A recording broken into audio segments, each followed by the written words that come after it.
जी sir.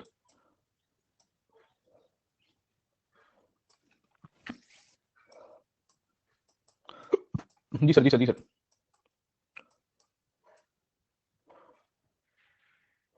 जी sir.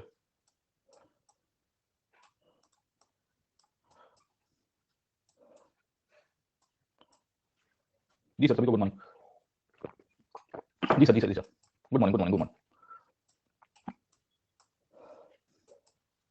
बस भैया सर आपका वो भी दुआ है सर, है ना? चलिए शुरू करते हैं हम लोग मुगल एम्पायर की लास्ट पोर्शन आज। और हमारे पास 2 क्लास है। मैं आपको एक्चुअली थोड़ा आगे का एजेंडा बता देता हूँ कि how we are proceeding for further. Class हमारा 2 है अभी mainly which is left out. The first class आज हम लोग जो करेंगे वो होगा with reference to the decline of Mughals, okay? क्योंकि वो एक थोड़ा इंपॉर्टेंट एस्पेक्ट है जो प्लस में हम लोग कर सकते हैं। उसके बाद 2 क्लास और बचे हैं, that is mainly with respect to हम लोग मराठास खत्म करेंगे, ओके? क्योंकि वो पॉलिटिकल हिस्ट्री का पार्ट बन जाएगा। फिर हमारे पास 3 टॉपिक और बच जाएंगे। एक बचेगा भक्ति सूफी आंदोलन, एक होगा 18th सेंचुरी का जनरल पिक्चर, 18th सेंचुरी की debate and the history of Kashmir, okay? जो पहले से ही हमारा एक लेफ्ट आउट पोर्शन है कटिंग हम के रूप में, ठीक है? Bhakti Sufi will require around 5 hours to complete, क्योंकि हमने आगे वाला पोर्शन भक्ति सूफी का कवर कर दिया है। मतलब अलवर, अंडाल, नैना की जो कहानी है वो सब हमने ऑलरेडी पढ़ी हुई है, ओके? तो जो है वो 15th सेंचुरी से ही है, मतलब कबीर से, नानक से, या सूफियों में भी आप देखोगे तो 12th 13th सेंचुरी के बाद ही शुरू होगा, मतलब चिश्तिया एंड सुहरावादी और बाकी सबका जो डेवलपमेंट हुआ, ओके? तो उसमें शायद 5 घंटे लगेंगे। मराठास को हम लोग 2 क्लास में खत्म करेंगे सर, ठीक है? अब भक्ति लिटरेचर से तो एक्सपेक्टेड था सर प्रश्न, है ना? भक्ति लिटरेचर का क्वेश्चन तो था, एक्सपेक्टेड था, है ना? तो सिंपल क्वेश्चन ही था ना कि भाई भक्ति लिटरेचर का कैसे ग्रोथ हो रहा है, उसकी फीचर्स क्या है सर, कौन से किस तरह से हुआ है, ओके? तो I will come back to that point, okay? हम जीएस का क्वेश्चन भी देख लेंगे इसके अंदर से, okay? How to cope up with this, channelizing your thoughts, streamlining your thoughts, okay? First of all अगर आप आंसर राइटिंग में आपकी वर्ड लिमिट का इशू हो रहा है, मतलब ये है कि आपके पास थॉट्स बहुत ही जंबल हो रहे हैं। So what you can practice is you can actually make a draft first of all before writing any answer. यहाँ ऐसा कर सकते हो क्योंकि अभी प्रैक्टिस कर रहे हैं ना सर, ठीक है? और ड्राफ्ट में खाली एक खाली बुलेट पॉइंट्स का एक फ्लो चार्ट होना चाहिए कि दिस इज व्हाट आई, जैसे ऐसे में लोग करते हैं, क्योंकि ऐसे में यू गॉट इनफ टाइम। और इस बार तो फिर ऐसे में टाइम ही टाइम था सर, है ना? इस बार के मेंस के कैंडिडेट ने कितना ब्रेनस्टॉर्मिंग किया होगा सर, यू नो दैट ना, कि ऐसे का पेपर तो, है ना? माशाल्लाह सर, है ना? खुश कर दिया यूपी, मौज करा दी लोगों को सर, है ना? तो वैसे ही आप यहाँ प्रैक्टिस में अगर आपको आंसर राइटिंग में करना है तो you can do that, okay? So as a part of your answer writing strategy you can actually do this. आप पहले एक थोड़ा ड्राफ्टिंग थोड़ा सीखिए वर्ड लिमिट्स के साथ कैसे खेलना है। खेलना है मतलब है कौन से शब्दों का उल्लेख करोगे, कौन से का नहीं करोगे सर, ठीक? ये आपको ऑटोमेटिकली फिर धीरे-धीरे कमांड आ ही जाएगा कि नहीं नहीं यार, this is what we can write, this is not we can write sir, ठीक है? तो आपको एक तो पहले आइडिया रह जाना चाहिए कि भाई कैसे करेंगे सर। ऐसे का पेपर देख लिया ना सबने अपना, ओके? फिलॉसफी का पेपर ज्यादा था ना, ऐसे का पेपर थोड़ी था सर, ठीक है? मजा आ गई सर, वो भी एक है सर, एक क्वेश्चन हमारा आया था सर, हिस्ट्री रिपीट्स इटसेल्फ वाला था ना सर, ओके? इतिहास अपने आप को दोहराता है सर। तो वो एक प्रश्न देख के थोड़ा अच्छा लगा, क्योंकि वो फिलॉसफी कम हिस्ट्री का पार्ट है। और इवन हम जो हिस्ट्री पढ़ते हैं उसमें फिलॉसफी का लेवल से ही हिस्ट्री पढ़ते हैं, है ना? तो इवन मैं जब बातें भी कर रहा होता हूँ तो उसमें दर्शन आता ही है बीच-बीच में सर, ठीक है? समझे नहीं समझे? तो हिस्ट्री रिपीट्स इटसेल्फ के तो बहुत एग्जांपल्स आपको मिल जाएंगे, हिस्ट्री का ग्रेटर पिक्चर आप समझे हो तो सर, है ना? तो अलग-अलग पॉलिसीज के ऊपर देख लीजिए, वॉर के ऊपर देख लीजिए, राजाओं के रिफॉर्म्स के ऊपर देख लीजिए, राजाओं की गलतियों के ऊपर देख लीजिए सर, है ना? Everywhere you will find history getting repeated sir. हाँ, इवन मॉडर्न टाइम्स में भी देखिए सर, हाँ, हिस्ट्री रिपीटिंग इटसेल्फ सर, हाँ। प्रधानमंत्रियों को थ्रेट होता था, इसके कारण एसपीजी और ये सब घिराव और ये सब रखा गया सर, ठीक। But then also you will find history still repeated, है ना? समझे कि नहीं समझे? फ्लाईओवर के ऊपर 20 मिनट तक इतनी थ्रेटनिंग कंडीशन है सर, है ना? बीच में कौन रुक गया? हाँ, और किसी ने पुल के नीचे आईडी वाईडी रख दिया होता तो क्या होता? हाँ, वहाँ लीकेजेस तो है ही सिस्टम के अंदर सर, है ना? बॉर्डर से इन्फिल्ट्रेशन और पेनिट्रेशन होता ही है चीज़ों का सर। ड्रोन आता है, ड्रोन अब तो आजकल तो ड्रोन आता है सर 5-10 किलोमीटर अंदर की तरफ। आपने न्यूज़ में देखा होगा उधर से। यार देखो तो सही sir. So politics aside whatever what happens with the political side that's different, okay? But you see from the security centre, okay? हाँ, कुछ गलत हो जाता क्या? यू नेवर नो दैट ना सर, किसका क्या इंटेंशन है किस तरह से। तो खैर चलिए, तो इतिहास तो दोहराता है सर, है ना? इतिहास अपने आप को कब कैसे दोहरा देगा आपको पता नहीं चलेगा। वो तो दोहराएगा फिर ही पता चलता है अच्छा कि ये नहीं होना चाहिए, ठीक। फिर हम लोग वापस आ जाते हैं, let me come back to this point. हमने आपको बताने की कोशिश की है कि मुगल्स के अंदर इकोनॉमी की क्या कहानी थी सर। पिछले क्लास में हम लोग मुगल्स की इकोनॉमिक क्राइसिस के ऊपर डिस्कस कर चुके थे और development of science and tech के ऊपर डिस्कस किया था, राइट सर, है ना? तो वहां से कंक्लूड करेंगे आज हम लोग, और उसके बाद सोसाइटी का एक प्रश्न है और डिक्लाइन ऑफ मुगल्स के ऊपर सर, ठीक। तो 3-4 टॉपिक आज हमारे हैं, एक-एक करके हम लोग समझेंगे कि क्या परिस्थिति रहती है।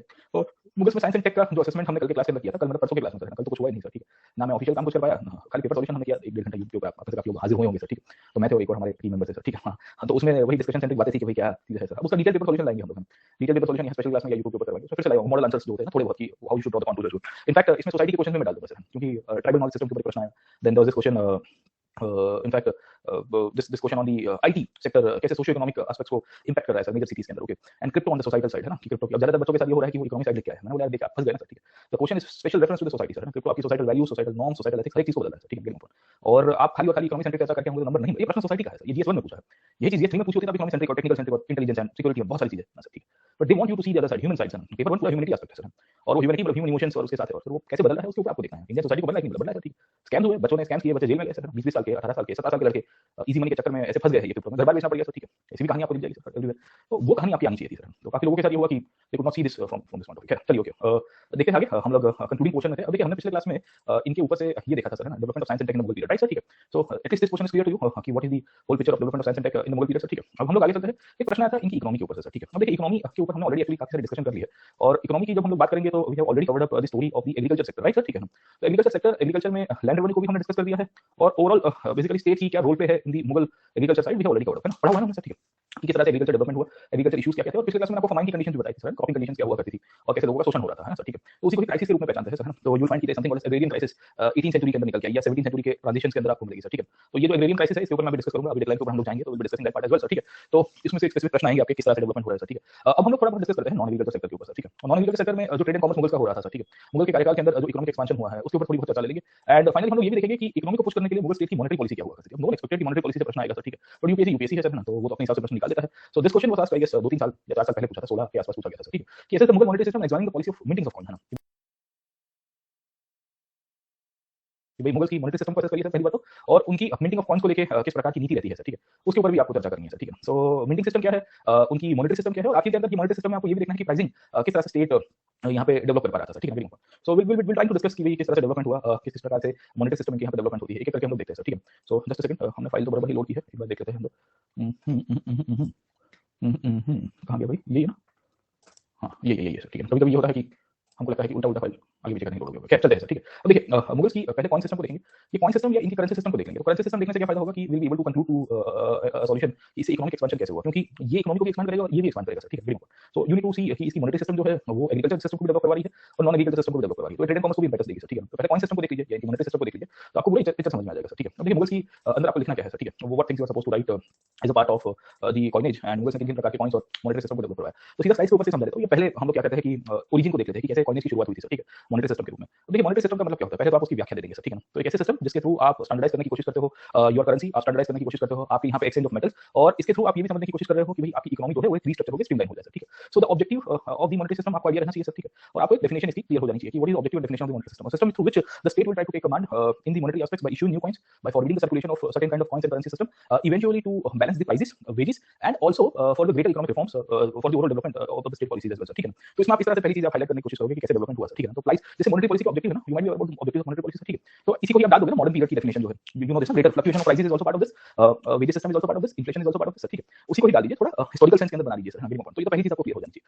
अब दूसरा प्रश्न यहाँ से आता है वाइन हाउ का सर, ठीक है, so the second question that comes into the picture that is wine how sir, है ना, Constantine Emperor Constantine we are launching world history in the next 3-4 days है ना, बाकी का जो क्वेश्चन है वो हम लोग आगे पीछे करके कवर करें स्पेशल क्लास में YouTube में इधर-उधर करके सर, 4-5 घंटे का बाकी है, बट आई फील दैट कि अब यहाँ तक आ गया तो वर्ल्ड हिस्ट्री हम लोग शुरू कर देंगे सर, ठीक है, चिंता मत करिए सर, और आपके टॉपिक से शुरू करेंगे ना, will start with Roman Empire, चलिए let's go back to this one, okay, so कहानी क्या है सर, है ना, कहानी ये नहीं, इन्होंने कहा कि he is recently joined the course, नहीं यार अभी आजकल बहुत सारे बच्चों ने जॉइन किया सर, तो काफी बच्चों का मैसेज भी आ गया sir, we have recently joined via platforms के थ्रू सर, मैंने कहा कि वेट करिए सर, है ना, 3-4 दिन में शुरू कर रहे हैं, वर्ल्ड हिस्ट्री से थोड़ा स्ट्रीमलाइन कर दीजिए, ओके, सो सवाल है हमारा पधारो वाला सर, केसरी वाला और चलो, सो एक दूसरा आएगा वाइन हाउ का प्रश्न सर, ठीक है, वेरी इंपॉर्टेंट, तो वाइन हाउ का प्रश्न का मतलब क्या है कि भाई ये किसके द्वारा किया गया था, किस तरह से किया गया था सर, ठीक है, वेरी इंपॉर्टेंट, तो आपको इसकी ओरिजिन एस्पेक्ट पता होनी चाहिए कि ओरिजिन के एस्पेक्ट के अंतर्गत मुगल्स की प्रीडेसेसर्स कौन हुआ करते थे सर, ठीक है, वेरी इंपॉर्टेंट, तो प्रीडेसेसर्स के रूप में लिख सकते हो कि दिल्ली सल्तनत हुआ करता था, राइट, अब दिल्ली सल्तनत के समय के दौरान क्या कुछ राजाओं ने मॉनेटरी सिस्टम को रिफॉर्म करने की कोशिश की थी, नहीं की, yes we can see monetary system Iltutmish करने की कोशिश करता है, मोहम्मद बिन तुगलक करने की कोशिश करेगा, आपको भी पता है, हमको भी पता है क्या हुआ था सर, ठीक है, तो समय से बहुत आगे था ना, याद रखिएगा मैंने आपको उसका आधार कार्ड बताया था, है ना, सो वी आल्सो सी की चीजें बनती है सर, ठीक है, एंड इवन आप करने की कोशिश करोगे तो और भी सर्च करेंगे सर, इमीडिएट प्रीडेसेसर में आप सूर्य का नाम लिख सकते हो क्योंकि वो सूर्य होता है to standardise the currency system and giving the stability and definition to the idea of rupiya, याद आया कि नहीं आपको सर, ठीक है, so what do we see over here, we see that as an time progress, जब हम लोग को पता चलता है कि मुगल्स पावर के ऊपर है, तो मुगल्स में इमीडिएट केस के अंदर बाबर और हुमायूं को ज्यादा उखाड़ नहीं पाएंगे सर, ठीक है,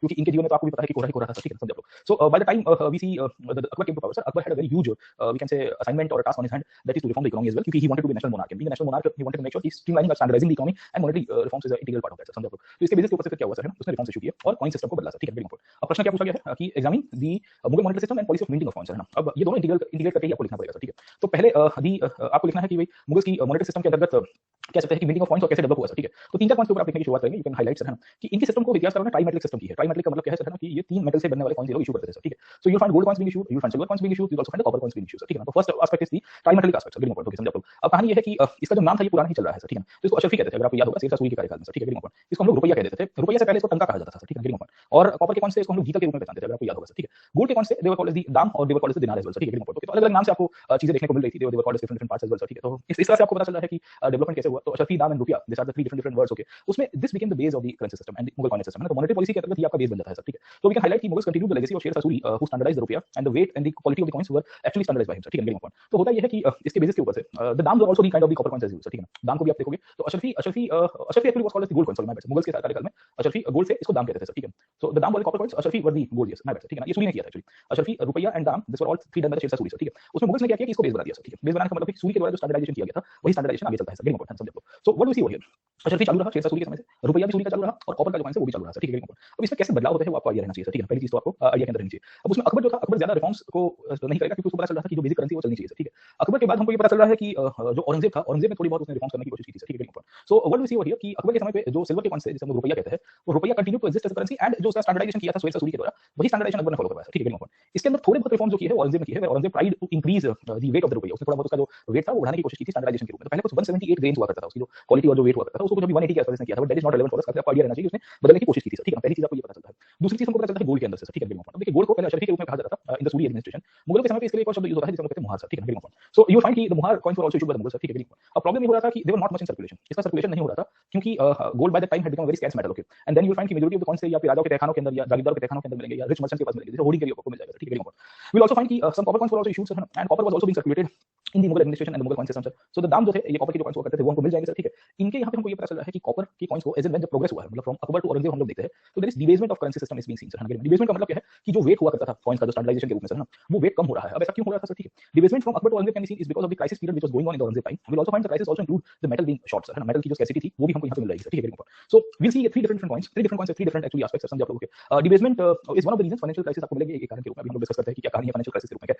so what is happening sir है ना कि तीन चार आपको दिखेंगे। इसके अलावा हमको ये भी पता चलता है कि the local circulation there were actually cowries which were being used है ना, तो आपको कॉडी तो पता ही है सर है ना, तो ये शेल्स हुआ करते थे समुद्र के अंदर से मिल जाते हैं ना, मेरे को भी किसी ने कहा था फूटी कॉडी की औकात नहीं आया, सबने देख रहा है, ठीक है, okay. So you find different different cowries और इसको कॉडी कहते हैं हम लोग है ना, खेलते भी है उसको आजकल शंख वंश सर, ठीक है। तो आपने वो लूडो खेला होगा या है ना काइंड ऑफ बोर्ड गेम्स खेली होगी सर, तो वो उसी को कॉडी उसको कहते हैं सर। आजकल आप यूं करके खेलते थे 8 आया फिर है ना, 8 आया 4 आया सर है ना, डबल सब उल्टी गिनती है तो 8 गिनते हैं, सीधी गिनती है तो 4 है ना सर, 1 2 जो भी काउंट करते थे आपने लूडो खेला होगा, खैर। तो ये कॉडीज यूज होती थी, ये कॉडीज एक्चुअली में आप समझने की कोशिश करिए इन द दिल्ली सल्तनत also it was scene sir, ठीक है। तो ये भी आपको दिखेंगे। फिर गुजरात जैसे एरिया में लोकल सिल्वर कॉइन्स चलते थे, वो आपकी मुजफ्फरपुर डायनेस्टी हुआ करती थी सर, ठीक है। मुजफ्फरपुर डायनेस्टी ने भी अपनी इशू की, Vijayanagar used to issue their own coins, समझो। अब देखिए प्रॉब्लम क्या था सर, ठीक है। प्रॉब्लम ये पूरी करेंसी सिस्टम के अंदर ये था कि आपके यहाँ पे फ्लक्चुएशन बहुत हो रहा था सर। फ्लक्चुएशन क्यों हो रहा था? क्योंकि एक तो मेटल का सप्लाई आपके पास कॉमन नहीं था सर, ठीक है, क्योंकि एम्पायर बिल्डिंग आपका चालू था सर, ठीक है। So as and when the metal supply was increasing और decreasing sir, getting point, the exchange rate also used to increase और डिक्रीज, ठीक है, गेटिंग पॉइंट। तो हमको क्या पता चलता है कि अगर आपको सिल्वर के कॉइन्स को गोल्ड के साथ आपको कोरिलेट करना है, उसको एक्सचेंज करना है सर, तो जैसे आज की तारीख में भी आपने देखा होगा कि there will be appreciation of the currency system और there will be depreciation of the currency system, है ना, रुपया कैसे डॉलर के सापेक्ष में कर रहा है सर, है ना, वो मुगल कार्यकाल में बहुत इंट्रिंसिक पार्ट रहा है सर, ठीक है। तो ओवरऑल सिचुएशन हमको ये दिख रही है कि स्टेट जो है, ये स्टेट पहले तो करेंसी को इनफैक्ट ना स्टेबलाइज नहीं कर पाया थ्रू आउट द पीरियड बात हुई है। Circulation might have increased, okay, but circulation increase करने से आपको भी पता है कि डी मॉनेटरी पॉलिसी आती है सर, है ना, और लोगों के हाथ में पैसा आता है तो अल्टीमेटली करेंसी आपकी डिप्रिशिएट ही होगी सर, समझे ना। So you know this long term policies की क्या इंप्लीमेंट करती है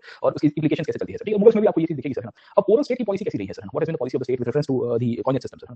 सो एक चीज हमको ये दिखेगी कि whenever the fluctuation of the prices to take place, state directly तो यहाँ बीच में आ नहीं पा रहा था सर, क्योंकि स्टेट के पास आप पकड़ने की कोशिश करिए कि उतने रिसोर्सेज नहीं थे कि उसको स्टेबलाइज कर पाइए, आज भी नहीं कर पा रहे, तब कैसे कर पा रहा होगा सर, समथिंग। और एक दो शासकों ने करने की कोशिश की थी तो आपको हुआ है, फिर क्या हुआ सर, है ना, समथिंग समथिंग। तो पहली चीज तो आपको थंब रूल पता होना चाहिए कि भाई वो इफेक्टिवनेस जो है मॉनेटरी पॉलिसी के रूप में क्या है कि प्लस माइनस 2% है, 4% का बेस बना के वो खाली ना सिस्टम के अंदर ठीक रहता है, ऑब्जेक्टिव्स में रिपोर्ट्स के अंदर यूपीएससी के क्वेश्चन पेपर में सर, ठीक है। But then you see the practical aspect, उसमें कुछ अलग ही चल रही होती है सर, समझे। सो मैं किसी को पहचानता हूं जो यहाँ फॉरेक्स का काम करता है, आरबीआई का लाइसेंस लेके sir, that guy is so, मतलब है ना, उसका इतना दिमाग चलता है क्योंकि उसका ट्रेडिंग का बिजनेस है, फॉरेन एक्सचेंज का, ठीक है। गुजरात में इसका व्यापार बहुत चलता है फॉरेन एक्सचेंज का, और उसके पास ऑफिशियल लाइसेंस है, मतलब वो डीलिंग करता है, he can actually predict out things in a longer run. वो कहता है कि रुपया डेप्रिशिएट होगा या डॉलर डेप्रिशिएट होगा सर, ठीक है। तो इवन वो मॉनेटरी पॉलिसी वॉलेटिलिटी वो जो भी चल रही है, उसको जियोपॉलिटिक्स पता है, उसको ऑयल की गेम पता है, उसको क्रिप्टो का पता है सर, हर एक चीज पता होती है उसको सर। एवरीथिंग वो देखता है कि बिडेन ने क्या स्टेटमेंट दिया सर अभी, इजी से वो मेरे को भेजता भी रहता है, देख देख मास्टर तेरा टॉपिक है, ठीक है। खिलाड़ी लोग है सर, व्यापारी है ना सर, वो व्यापार के दृष्टिकोण से देखता है, बट ही नोस, उसको सब कुछ पता है, वो पढ़ा के रहा है, बीकॉम ड्रॉप आउट है, ठीक। दैट गाय दोस्त है, बीकॉम ड्रॉप आउट है sir, but everything knows sir, सब कुछ पता होता है कि कहां-कहां गेम हो रही है सर। तो कभी-कभी हम लोग को देखते हैं कि ये एप्रिशिएट हो रहा है, डेप्रिशिएट हो रहा है, ठीक है। वो मेरे को भेजता भी है, ग्रुप में हम लोग बात कर रहे थे व्हाट्सएप पर, तो बताता भी है कि देख अभी अगले डाउनफॉल होगा सर, है। तो बोला डॉलर वॉलर लेना है, मैंने बोला ठीक है, अपने पास पैसा है नहीं सर, ना रिसोर्सेज के, बोले ले ले ले, थोड़ा मजा आएगी, तेरे को तेजी मंदी हो जाएगी, हाथ जोड़ते हैं सर, ठीक है, अपन शिक्षक के रूप में लेना, okay. But very smart people sir, है ना, दे नो दैट, ओके। वो ये भी कहता है कि स्टेट ये करेगा, नहीं हो पाएगा सर्कुलेशन, सब कुछ देखता है सर, आरबीआई वाले की वेबसाइट देखता होता है सर, ठीक है ना। मैं उसको थोड़ा चस्का लगाया था, फिर बोले तो रिसर्च कहां से करता है, मैंने बोला rbi.gov.in, उसमें गवर्नर की स्पीचेस आती है, डेप्यूटी गवर्नर की स्पीच, तो देखता रहता है वो, पढ़ता रहता फ्री टाइम के अंदर, तो ये दिमाग उसका बहुत चलता है इसके अंदर, खैर let me come back to this one. तो मैंने कहा कि भले ना गणित हो सर, काफी लोग पढ़े हुए नहीं होते, पर अनुभव से बहुत चीजें गिनना जानते हैं, खैर लेट मी कम, ओके। तो यहाँ स्टेट का रोल तो आपको नेगेटिव में दिख जाएगा सर, ठीक है। तो स्टेट ज्यादा इफेक्टिव चीजों को नहीं कर पा रहा है सर, है ना, और ये इफेक्टिव नहीं कर पा रहा, उसका परिणाम ये हुआ कि स्टेट कभी सर्कुलेशन बढ़ाने की कोशिश कर रहा था सर, ठीक है, एट टाइम्स आप समझने की कोशिश करोगे सर्कुलेशन को कट माइनस प्लस करने की कोशिश कर रहा है, ठीक है। और स्टेट ने किया क्या था अपने रोल को इफेक्टिव करने के लिए सर, ठीक है। तो मुगल्स की जो ओवरऑल मिंटिंग सिस्टम हुआ करती थी सर, ये मिंटिंग सिस्टम के अंदर आपको दो चीजें पता होनी चाहिए कि कैसे चलती है सर, ठीक है। मुगल्स ने क्या कहा था कि state is the ultimate control of the minting system, अपना कंट्रोल अपने हाथ में रखने की कोशिश की थी सर, ठीक है। और ये कंट्रोल के रूप में मुगल्स ने बेसिकली दो चीजों से चीजों को बनाया सर। एक तो standardisation of the currency regime was done, जो शेरशाह सूरी से चलता रहा था, Mughals continue the standardisation in the form of the weights, the grains of the currency sir, ठीक है। And also we can see the quality of the metals which is supposed to follow sir, ठीक है। तो पहली चीज तो आपको ये चीज इसके अंदर से मिल जाएगी सर, ठीक है। इसके अंदर स्टैंडर्डाइजेशन के अंदर जो डेट्स हमको मिल जाती है, जो नेम्स मिल जाते हैं, उसमें भी स्टैंडर्डाइजेशन थी, उसमें कोई बेकार की बातें नहीं मिलेगी सर, ठीक है। टाइटल्स हमको मिल जाते हैं कॉन्स के ऊपर सर, तो एक सिस्टमैटिक एस्पेक्ट हमको यहाँ से दिखेगा सर, ठीक। अब ये स्टैंडर्डाइजेशन स्टेट ने करने की कोशिश की है।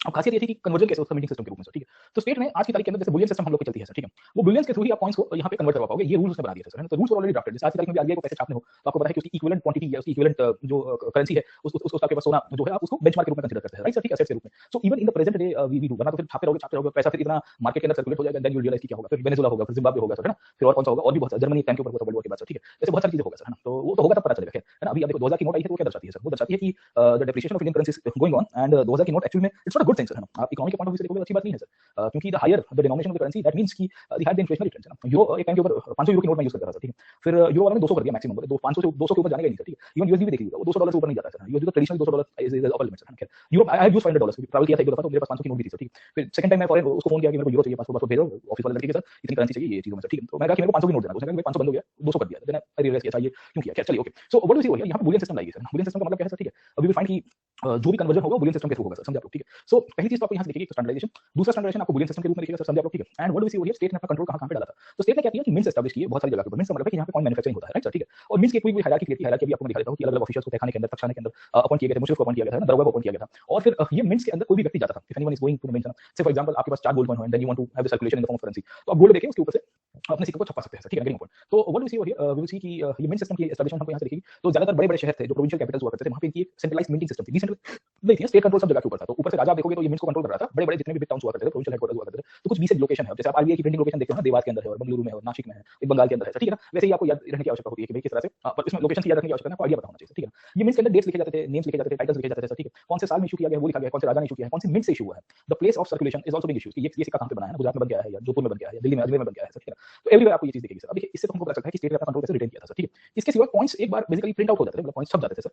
You will also find the coins were also categorised in different forms, ठीक है, गेटिंग पॉइंट, समझे। अब क्या होता है, what do you mean by the categorisation, तो इन्होंने क्या किया, तीन अलग-अलग प्रकार के कॉइन्स को इशू करवाया था, मतलब कैटेगराइज किया था, क्लासिफिकेशन ऑफ कॉइन्स हमको दिखेगा, ये स्टेट ही करता था अपने हिसाब से सर, ठीक है। उसके जो ऑफिशियल्स हुआ करते थे, they were expert in identifying sir. Some coins were given the coins called as ताजा सिक्का सर, समझे आप लोग, ठीक है। और what do you mean by the word ताजा सिक्का, तो any coins that is being issued in the immediate sense, fresh coin के रूप में अगर कोई आया है सर, समझे आप लोग, ओके, तो उसको बेसिकली क्या कहेंगे, वी विल सी कि उसको ताजा सिक्के के रूप में कंसीडर किए जाएंगे सर, ठीक है। कुछ-कुछ कॉइन्स ऐसे होंगे जो अभी चलन के अंदर है, चलन का मतलब समझ में आता है, जो अभी सर्कुलेशन के अंदर है सर, ठीक है। तो they were called as the in circulation coins, getting point. In circulation का मतलब है कि ये चालू है और अभी चल रहा है सर, ठीक है। कुछ-कुछ कॉइन्स ऐसे होंगे उसको खजाना कॉइन्स कहते थे। खजाना कॉइन्स क्यों हुआ करते थे, क्योंकि अर्ली रूलर्स के द्वारा और भी जो राजा हुआ करते थे, ओल्ड किंग्स हुआ करते थे, उनके द्वारा कॉइन्स इशू किए गए सर, गेटिंग पॉइंट, ओके, समझे। तो कहानी ये है कि स्टेट को पता था कि कॉइन्स की यहाँ पे जो है उसकी क्लासिफिकेशन करने की आवश्यकता है सर, ठीक है। तो आपने भी देखा होगा कि 500 की नई नोट हुआ करती थी, 500 की पुरानी नोट हुआ करती थी सर, ठीक है। और फिर लेटर ऑन फिर 500 की नई नोट जब इंट्रोड्यूस हुई तो पुरानी नोटों को फिर आपको भी पता है कि 8 नवंबर 2016 के दिन व्हाट हैपेंड सर, खैर, है ना। तो वो तो इतिहास ही है सर, खैर, let me come back to this part, okay. So what do see over here कि तीन अलग-अलग प्रकार के, है ना, लोग उसके ऊपर 5 साल भी कंप्लीट हुए ना 2021 में, तो people have started sharing stories as well, है ना, कि आप क्या कर रहे थे शाम को 8 बजे से, है ना, what were you doing at 8 PM sir. अब normally 8 PM is a very like happy time for some people, okay. So some people were feeling out and 34 डाला बाबा वाली फीलिंग आ गई उन लोगों की, यार अब ये क्या हो गया हमारे साथ, ठीक है, गेटिंग चलिए।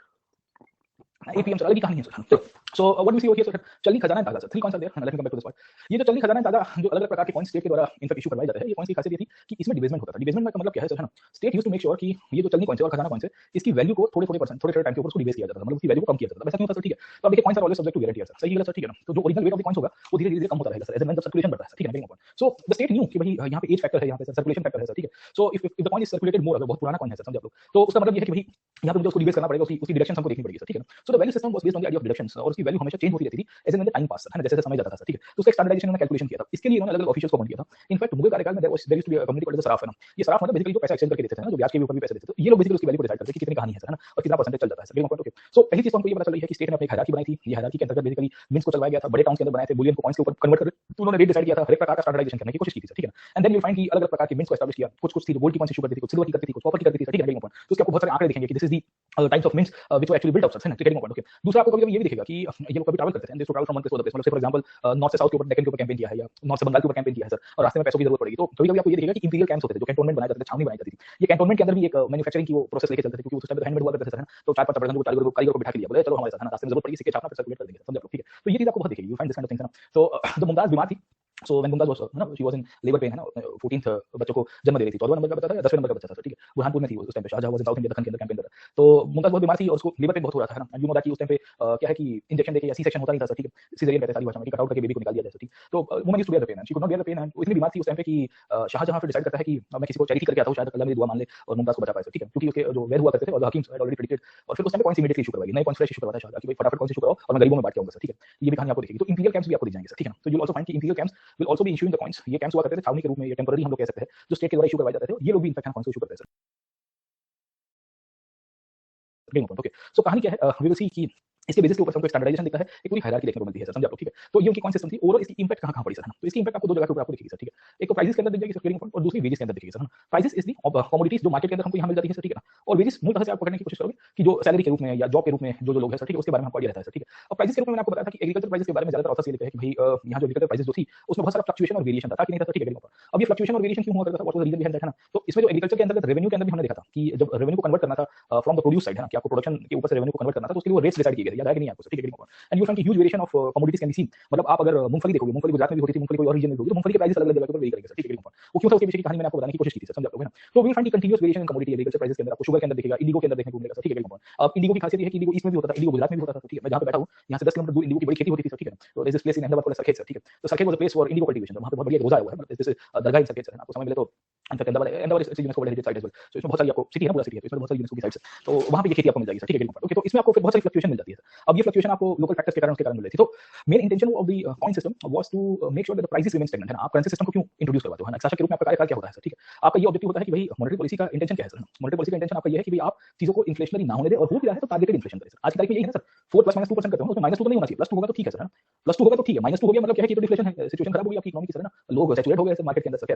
तो मुगल कार्यकाल में हमको ये चीज मिल रही है कि the variation in the pricing system, be it agriculture commodities or some kind of non-agriculture commodities, actually highlights that the minting or the monetary policy was not that much effective. पहली तो कंक्लूजन ये निकली है sir, समझ आपको, ठीक है, कि monetary policy इफेक्टिव नहीं रही होगी। समझ में आया कि नहीं आपको सर, ठीक है। इसकी इंपैक्ट के ऊपर आ गया ना लास्ट पोर्शन हमारा प्रश्न का। दूसरा हम इसके ऊपर से ये भी अज्यूम कर सकते हैं कि we do not have much of the data as well. Actually problem ये है कि प्राइसिंग सिस्टम को लेके फेंके अकबरी में थोड़ा बहुत चीजें लिखी हुई है सर, ठीक है। और फेंके अकबरी के ही अभ्यास के ऊपर से हम लोग आइडेंटिफाई कर पाते हैं कि भाई क्या कहानी है सर, कॉन्स्टेंटिन हंस रहा है पर उनको पता नहीं है कि फेंके अकबरी क्यों कहता हूं मैं उसको, ठीक है। So we do get the information detailed pricing system as well sir, है ना। But just one book cannot be the base of ultimate conclusion as well sir, yeah. But yeah, definitely we can see कि the prices were fluctuating. The prices were fluctuating because of the local factors as well, because of the production side factor as well, because of the demand as well sir, ठीक है ना। Foreign demand के रूप में भी आपको यहाँ से चीजें मिल जाएगी सर, ठीक है ना। अलग-अलग प्रकार की बेसिस दिखते हैं सर। तो एक ये आपका नाम क्या है भाई, कॉन्स्टेंटिन, पहले वो तो बता दो sir, what is your name by the way. हमारे पुराने क्लास में कक्षा आया करते थे, अक्षय हरोग बेहुकिया बन के आते थे सर, ठीक है। सो अच्छा रवि नाम है आपका, चलो कहां से बिलोंग करते हो, which place you belong to मैक्रेड। अच्छा सर, हां बोले तुर्की से बिलोंग करते हैं सर। अच्छा नोएडा से बिलोंग करते हैं सर, चलिए सर, बहुत बढ़िया सर।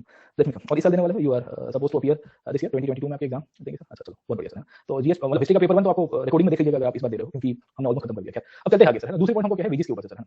अब वेजेस की कहानी क्या है, what is the story sir, ठीक है। वेजेस के अंदर भी आपको ये देखने को मिलेगा कि आइन अकबरी के अंदर थोड़ी बहुत चीजें लिखी गई है। In Ain Akbari we also find about the prices and wages as well sir, ठीक है। ये वेजेस के अंदर वर्कर्स को किस तरह से वेजेस दिए जाते हैं उसकी कहानी है। वर्कर्स कौन थे, कारखाना के अंदर आपको मिलेंगे सर, ठीक है। अकबर के कार्यकाल में आपको पता होगा कि बहुत सारे कारखानों की स्थापना की गई थी सर, ठीक है। एंड ये जितने भी कारखाने थे, कारखाने के अंदर जो कारीगर काम करते थे उसकी हमको नॉलेज मिल जाती है सर। बट आइन को छोड़ के हमारे पास कोई डेटा नहीं है, so we do not have much of the data as well sir. But we will find कि the wages had the fluctuation and regional variations as well, and the main objective was to ensure prosperity of the common man sir, है ना। ये prosperity wages के अंदर आपको नहीं दिखती है सर, ये आपका आउटकम होना चाहिए, क्योंकि अगर prosperity होती तो मुगल्स का डिक्लाइन नहीं होता सर, है ना। अगर आप तनख्वाह बनकर ठीक लेते हो और आपकी इकोनॉमिक पॉलिसी और मॉनेटरी पॉलिसी अच्छी चल रही है तो सोसाइटी प्रॉस्परस होती है, सोसाइटी प्रॉस्परस होती तो फिर then it won't result in decline और immediate rebellions against the state as well sir, ठीक है। तो इसके बेसिस के ऊपर फाइनली हम लोग कंक्लूजन डालेंगे सर, समझ आप लोग। तो पॉइंट समझ में आ गया आपको मुगल्स की किस तरह से डेवलपमेंट चलती है, व्हाई एंड हाउ का डेवलपमेंट है, प्रोसेस कैसे है, और फाइनली उसकी इंपैक्ट के ऊपर। इंपैक्ट दो पॉइंट के ऊपर आएगी कि भाई ओवरऑल सर्कुलेशन में क्या हालत हुई है। औरंगजेब तक आते थे, debasement and reduction in currency system can be seen, fluctuation and variations continue to happen and the wages could not relate the prosperity of the Mughal regime or the common man, ultimately showing into the decline path sir, समझ आप लोग, है ना। तो monetary system इनकी अच्छी थी कि खराब थी सर, है ना। चलो वन पॉइंट के अंदर अगर आपको जवाब देना हो, मैंने आपको मोटे-मोटे तौर के ऊपर चीजें समझा दी है सर, है ना, कि was monetary system effective or not sir. हां, how effective it was sir. अच्छा मार्क्स देने होंगे तो कितने दोगे सर। अभी मैं गाड़ी इनफैक्ट ना सर्विस में रख के आया था, तो मेरे को दूसरे दिन फोन आया फीडबैक से, बोले sir are you satisfied with the kind of service we have provided, है ना, हम कार बार को आपकी कोई प्रॉब्लम नहीं है। मैंने बोला अच्छा कार बार को लेके तो उन्होंने कहा फिर आपको रेटिंग देनी पड़ेगी। मैंने बोला ये बात सर, है ना, हमको भी वो रेटिंग देता, हमको मौका मिला पहली बार रेटिंग देने के लिए सर, ठीक है। तो फिर उन्होंने कहा, मैंने कहा कि कितना, तो बोला 10 में से। तो मैंने कहा कि 10 में से देना है, तो मैंने कहा 8 दे दूंगा, चलो सर, ठीक है ना। तो मेरा 2-3 क्वेरीज मैंने सॉल्व करवा दी थी सर। तो उन्होंने कहा sir 1 to 8 is bad, 9 is good and 10 is excellent. मतलब ये बात you are defining the criteria this is effective or not sir. हां, how effective it was sir. अच्छा मार्क्स देने होंगे कितने दोगे सर। अभी मैं गाड़ी इनफैक्ट ना सर्विस में रख के आया था, तो मेरे को दूसरे दिन फोन आया फीडबैक से, बोले sir are you satisfied with the kind of service we have provided, है ना, हम कार बार को आपकी कोई प्रॉब्लम नहीं है। मैंने बोला अच्छा कार बार को लेके तो उन्होंने कहा फिर आपको रेटिंग देनी पड़ेगी। मैंने बोला ये बात सर, है ना, हमको भी वो रेटिंग देता, हमको मौका मिला पहली बार रेटिंग देने के लिए सर, ठीक। तो फिर उन्होंने कहा, मैंने कहा कि कितना, तो बोला 10 में से। तो मैंने कहा कि 10 में से देना है, तो मैंने कहा 8 दे दूंगा, चलो सर, ठीक है ना। तो मेरा 2-3 क्वेरीज मैंने सॉल्व करवा दी थी सर। तो उन्होंने कहा sir 1 to 8 is bad, 9 is good and 10 is excellent. मतलब ये बात you are defining the criteria this is not right sir, 1 to 8 is bad, 9 is good and 10 is excellent. मतलब बीच में कोई क्राइटेरिया नहीं है। मैंने बोला आपका सर, मैंने कहा तो मैं नहीं दूंगा सर, समझे। तो मैंने 8 देके फोन रखवा दिया। मैंने बोला 8 लिखो आपकी सिस्टम, बोले सर ये वीडियो ऑडियो कॉल था, बोले it is getting recorded sir. बोला दैट्स इट, ओके हो रहा है ना, इसके लिए मैं 8 दे रहा हूं सर। अब मैंने 8 दिया तो मुझे ना 2-3 जगह से कॉल आया, उनकी ऊपर हायरार्की से है, और उसके बाद कंपनी से कॉल आया, मेरी जो गाड़ी की जो कंपनी है वहां से भी कॉल आ गया, बोले सर आपने अभी सर्विस में आया था, ये आपने क्यों 8 दिया है। मैंने बोला सर मेरी मर्जी, आप कैसे डिफाइन कर सकते हो क्राइटेरिया को सर। हां 4 दूंगा तो भी बैड है, 5 दूंगा तो भी बैड है, और 8 भी आपने बैड है, मेरे को तो 8 ही देना है सर, ठीक है। मेरी मजा आ गई, मेरे को मजा आ गई थोड़ा। सर्विस इंडस्ट्री में चलता है ना सर। अब मैं बच्चों को यहाँ नहीं पूछता हूँ भाई क्या प्रॉब्लम है, मेरे क्लास को डिसलाइक मार के चले गए सर, ठीक है। नहीं तो ऐसी सिस्टम है ना, सिस्टम ऐसे चलती है सर, मैं किसी और को डिसलाइक मारूंगा, मेरे को डिसलाइक मारो, चलिए let's come back to this. Okay, तो ओवरऑल की मॉनेटरी सिस्टम को हम लोग ये देखेंगे कि when we compare with the present times, अब चलिए सर वापस आ जाते हैं। देखिए आज के समय के साथ कंपेयर करोगे तो आपको लगेगा कि बहुत बेकार सिस्टम है सर, बट हमको रियलिटी में ये देखना है कि the contemporary times contemporary period के अंदर जब ये एग्जिस्ट किया करती थी तो उसकी रेलेवेंस थी सर, है ना। रेलेवेंस क्या थी कि इससे एक स्टेबिलिटी क्रिएट हुई है सर, ठीक है। ओवरऑल आप पकड़ने की कोशिश करोगे कि इकोनॉमिक प्रोग्रेस हुआ है सर, समझे नहीं समझे, और ट्रेड एंड कॉमर्स को भी इसने बढ़ावा दिया, ऐसा नहीं कि नहीं दिया हुआ है सर, ठीक है। ओके, तो जो सर्कुलेशन है ना, ये सर्कुलर इकोनॉमी का जो एस्पेक्ट है उसको भी करता है।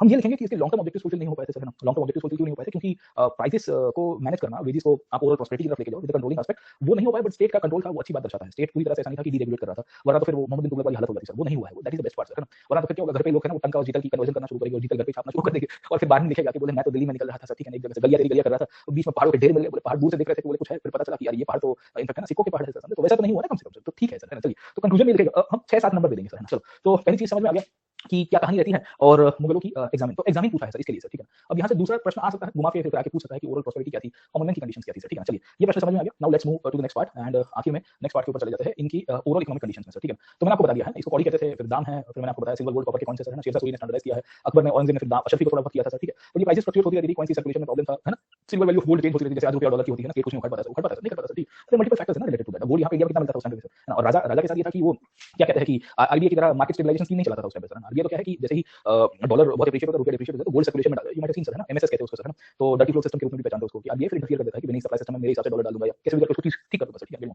सो है ना, this MSS scheme you might have studied, है ना, इकोनॉमिक मार्केट स्टेबलाइजेशन स्कीम कहते हैं, डर्टी फ्लो सिस्टम भी कहते हैं उसको, अलग अलग नामों से पहचाना इकोनॉमिक में।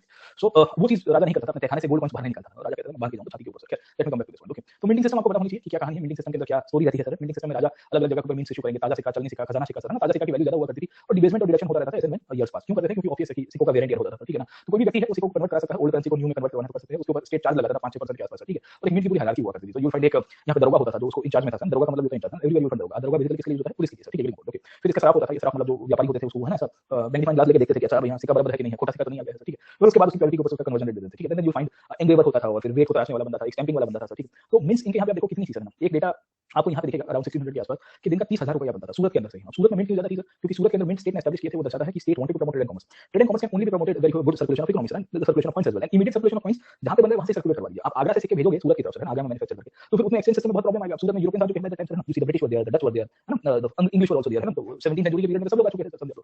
तो 1700 तक आते हैं हमको ये पता चल रहा है कि सिक्कों का सर्कुलेशन बहुत बढ़ गया है। तो प्रोफेसर सतीश चंद्र ने इसके ऊपर एक लाइन लिखी थी कि बाय 1591 सर, है ना, we do get the circulation has increased almost 3 times, है ना, 3 to 4 टाइम्स हमको यहाँ पे मिलेगा सर, समझे। तो ये चीज दर्शाती है कि सर्कुलेशन काफी अच्छी मात्रा में बढ़ी थी, एंड इससे हमको पता चलता है कि हेल्दी इकोनॉमिक कंडीशंस थी। ओवरऑल मॉनेटरी पॉलिसी के ऑब्जेक्टिव्स फुलफिल नहीं हो पाने से हम लोग इनकी मॉनेटरी सिस्टम को क्रिटिसाइज नहीं करेंगे, क्योंकि ट्रेड एंड कॉमर्स को इंपैक्ट मिला है सर, समझ आप, ठीक है। First part is clear to you कि क्या कहानी है, this is what about the examining aspect of the Mughal monetary system, and monetary system के अंतर्गत किस किस प्रकार से बदलाव आता है सर, पिक्चर क्लियर हुआ सर, ठीक है। चलिए, तो अब तो ये पॉइंट हो गया आपका कि कैसे डेवलपमेंट हुआ। हमने अब आगे चलते हैं कि इनके यहाँ पे ट्रेड एंड कॉमर्स कैसे बढ़ेगा। देखिए, मूल तरह से हमने बात शुरू की थी आज के लेक्चर की, वो ये था कि मुगल के कार्यकाल के अंदर सर, ठीक है, when we see the whole story of the Mughals, we had started off with reference to, हमने ये देखा था सर, कहां देखा था, हां ये वाला देखा था सर, ठीक है। So we had started off with agriculture aspect, हमने पिछले क्लास के अंदर एग्रीकल्चर डेवलपमेंट के ऊपर चर्चा की थी सर, ठीक है। अब हमने देखा कि मॉनेटरी पॉलिसी के रूप में, ये मॉनेटरी सिस्टम के रूप में अच्छे पॉइंट्स और उसका भी डेवलपमेंट हुआ है। तो क्या इससे नॉन एग्रीकल्चर सेक्टर का डेवलपमेंट होगा कि नहीं होगा। हमने पिछले क्लास के अंदर साइंस एंड टेक को भी पढ़ा था, है ना, एंड वी हैड सीन कि how the introduction of new technologies, no doubt Mughals ने तो कुछ उखाड़ा नहीं है सर, हमने ये भी देख लिया था सर, है ना, कि पर्सनली तो उखाड़ा नहीं था, पर छाप दिया था कि उनके कार्यकाल में हुआ sir. We saw that Europeans लेके आ रहे थे ज्यादा, ठीक है ना, getting point. So what do we see over here sir, with the growth of agriculture side, land revenue और expansion of agriculture and jagir system के थ्रू अपने नए लोगों को खेती की तरफ बांटने की शुरुआत की, एक्सपेंशन ऑफ एम्पायर भी हुआ,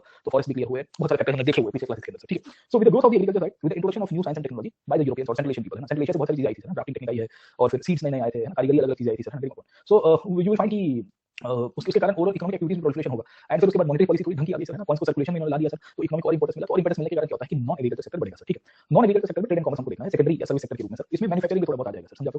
तो now let's move to the other part of the Mughal economy, and एक खाली ओवरऑल सिनेरियो देखते हैं कि भाई क्या सिचुएशन थी सर, व्यापार होता था, कैसे होता था, किस तरह से हो रहा है सर, ठीक है। और इसमें भी आपको ये अपना फैक्ट अकबरी थोड़ा मदद करेगा, क्योंकि fact Akbari also talks about the industrial development, ना, कारखाना सिस्टम एज वेल, है ना, how much workers being employed in the Mughal state as well sir, है ना। तो सब जगह के ऊपर अब वही फर्क कि देखो ओवरऑल रिटोरिक बहुत है, मैंने आपको पहले भी बताया था, पिछले क्लास में हमने डिस्कस किया था कि भाई अब तो रिटोरिक करता है, पर आईन एक ऐसी किताब है जिसमें डेटा हमको ठीक ठाक मिल जाता है सर। अकबरनामा का थर्ड पार्ट है ना आईन सर, 3 वॉल्यूम से ओवरऑल तो 5 बनाने की कोशिश की गई थी, उसको कट शॉर्ट किया गया, बोले ये मजा नहीं आ रहा, ये नहीं आ रहा, तो फिर 3 के अंदर कंक्लूड कर दिया गया। खैर, तो you want picture clear sir, ठीक है। अब चलते हैं सर। अच्छा, एक ये अर्श हमारे क्लास में आती थी, शी इज नॉट प्रेजेंट, अर्श नहीं आ रही है आजकल, ओके, अर्श इज नॉट देयर, काफी दिनों से, हां चलिए सर, ठीक है, ओके ओके, बाकी सब लोग तो रेगुलर ही आ रहे हैं सर, ओके।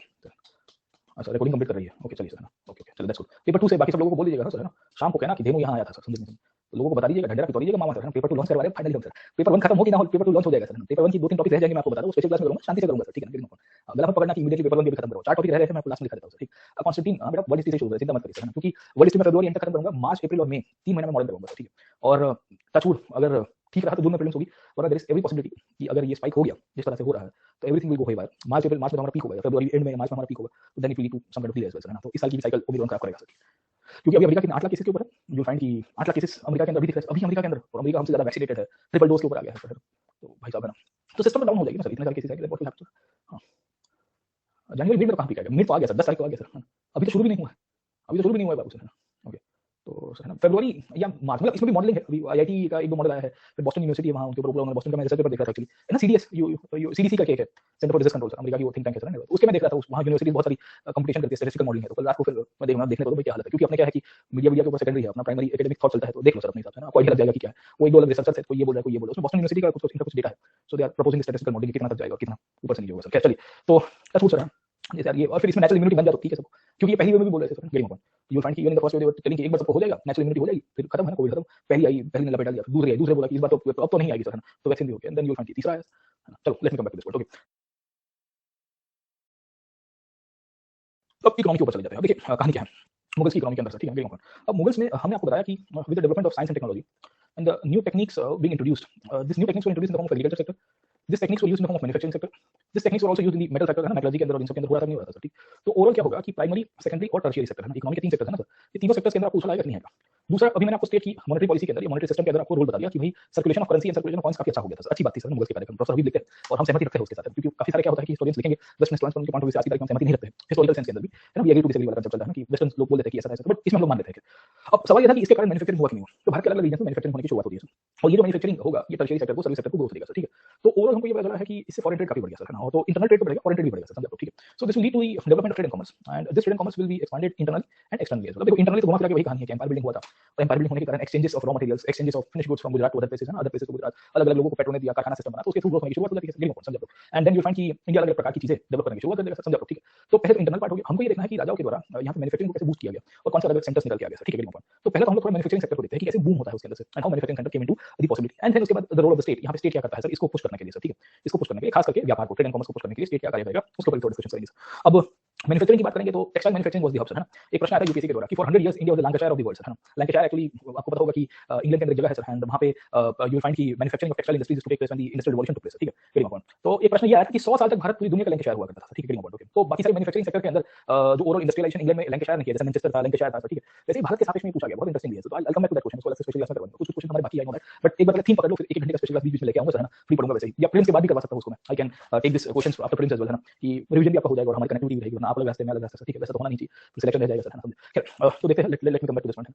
कम्युनिटी में आजकल कुछ कम्युनिटी में करता हूं सर, कुछ और हम लगाते हैं सर कम्युनिटी में, मेरे को टीम ने भी कहा सर थोड़ा कम्युनिटी में थोड़ा एक्टिव आप हो रही है, मैंने बोला यस यस है ना, चलिए सर ठीक, मैं थोड़ा एंटी सोशल हूं सर, आई रिफ्रेन फ्रॉम, देखो आप मेरे को सोशल मीडिया में कहीं नहीं पाओगे, आप मुझे ये टेलीग्राम पे भी कम दिखोगे सर, ठीक है, मैं प्रोफाइल भी नहीं हुआ करती थी मेरी, तो ये तो हमने थोड़ी थोड़ी बनाई सर, किसी ने कहा बोले कम से कम थोड़ा शक्ल तो दिखाओ अपना सर, ठीक है, मैंने कहा ठीक है ना, चलिए सर ओके। नहीं कुछ कुछ लोगों की प्रकृति वैसी होती है सर, मेरे को काफी लोग बहुत पोस्ट भी है, बोले तू कहां, मतलब है ना, इसको और स्केल अप कर दे सर, गेम। तो मैंने कहा कि यार कहां सर, इंस्टा पे हुई नहीं तो कहां पे जीरो पोस्ट होगी सर, वो कोई और होगा मेरे नाम का वैल्यू पे सर, मैं नहीं हूं सर, चलिए let's come back to this point.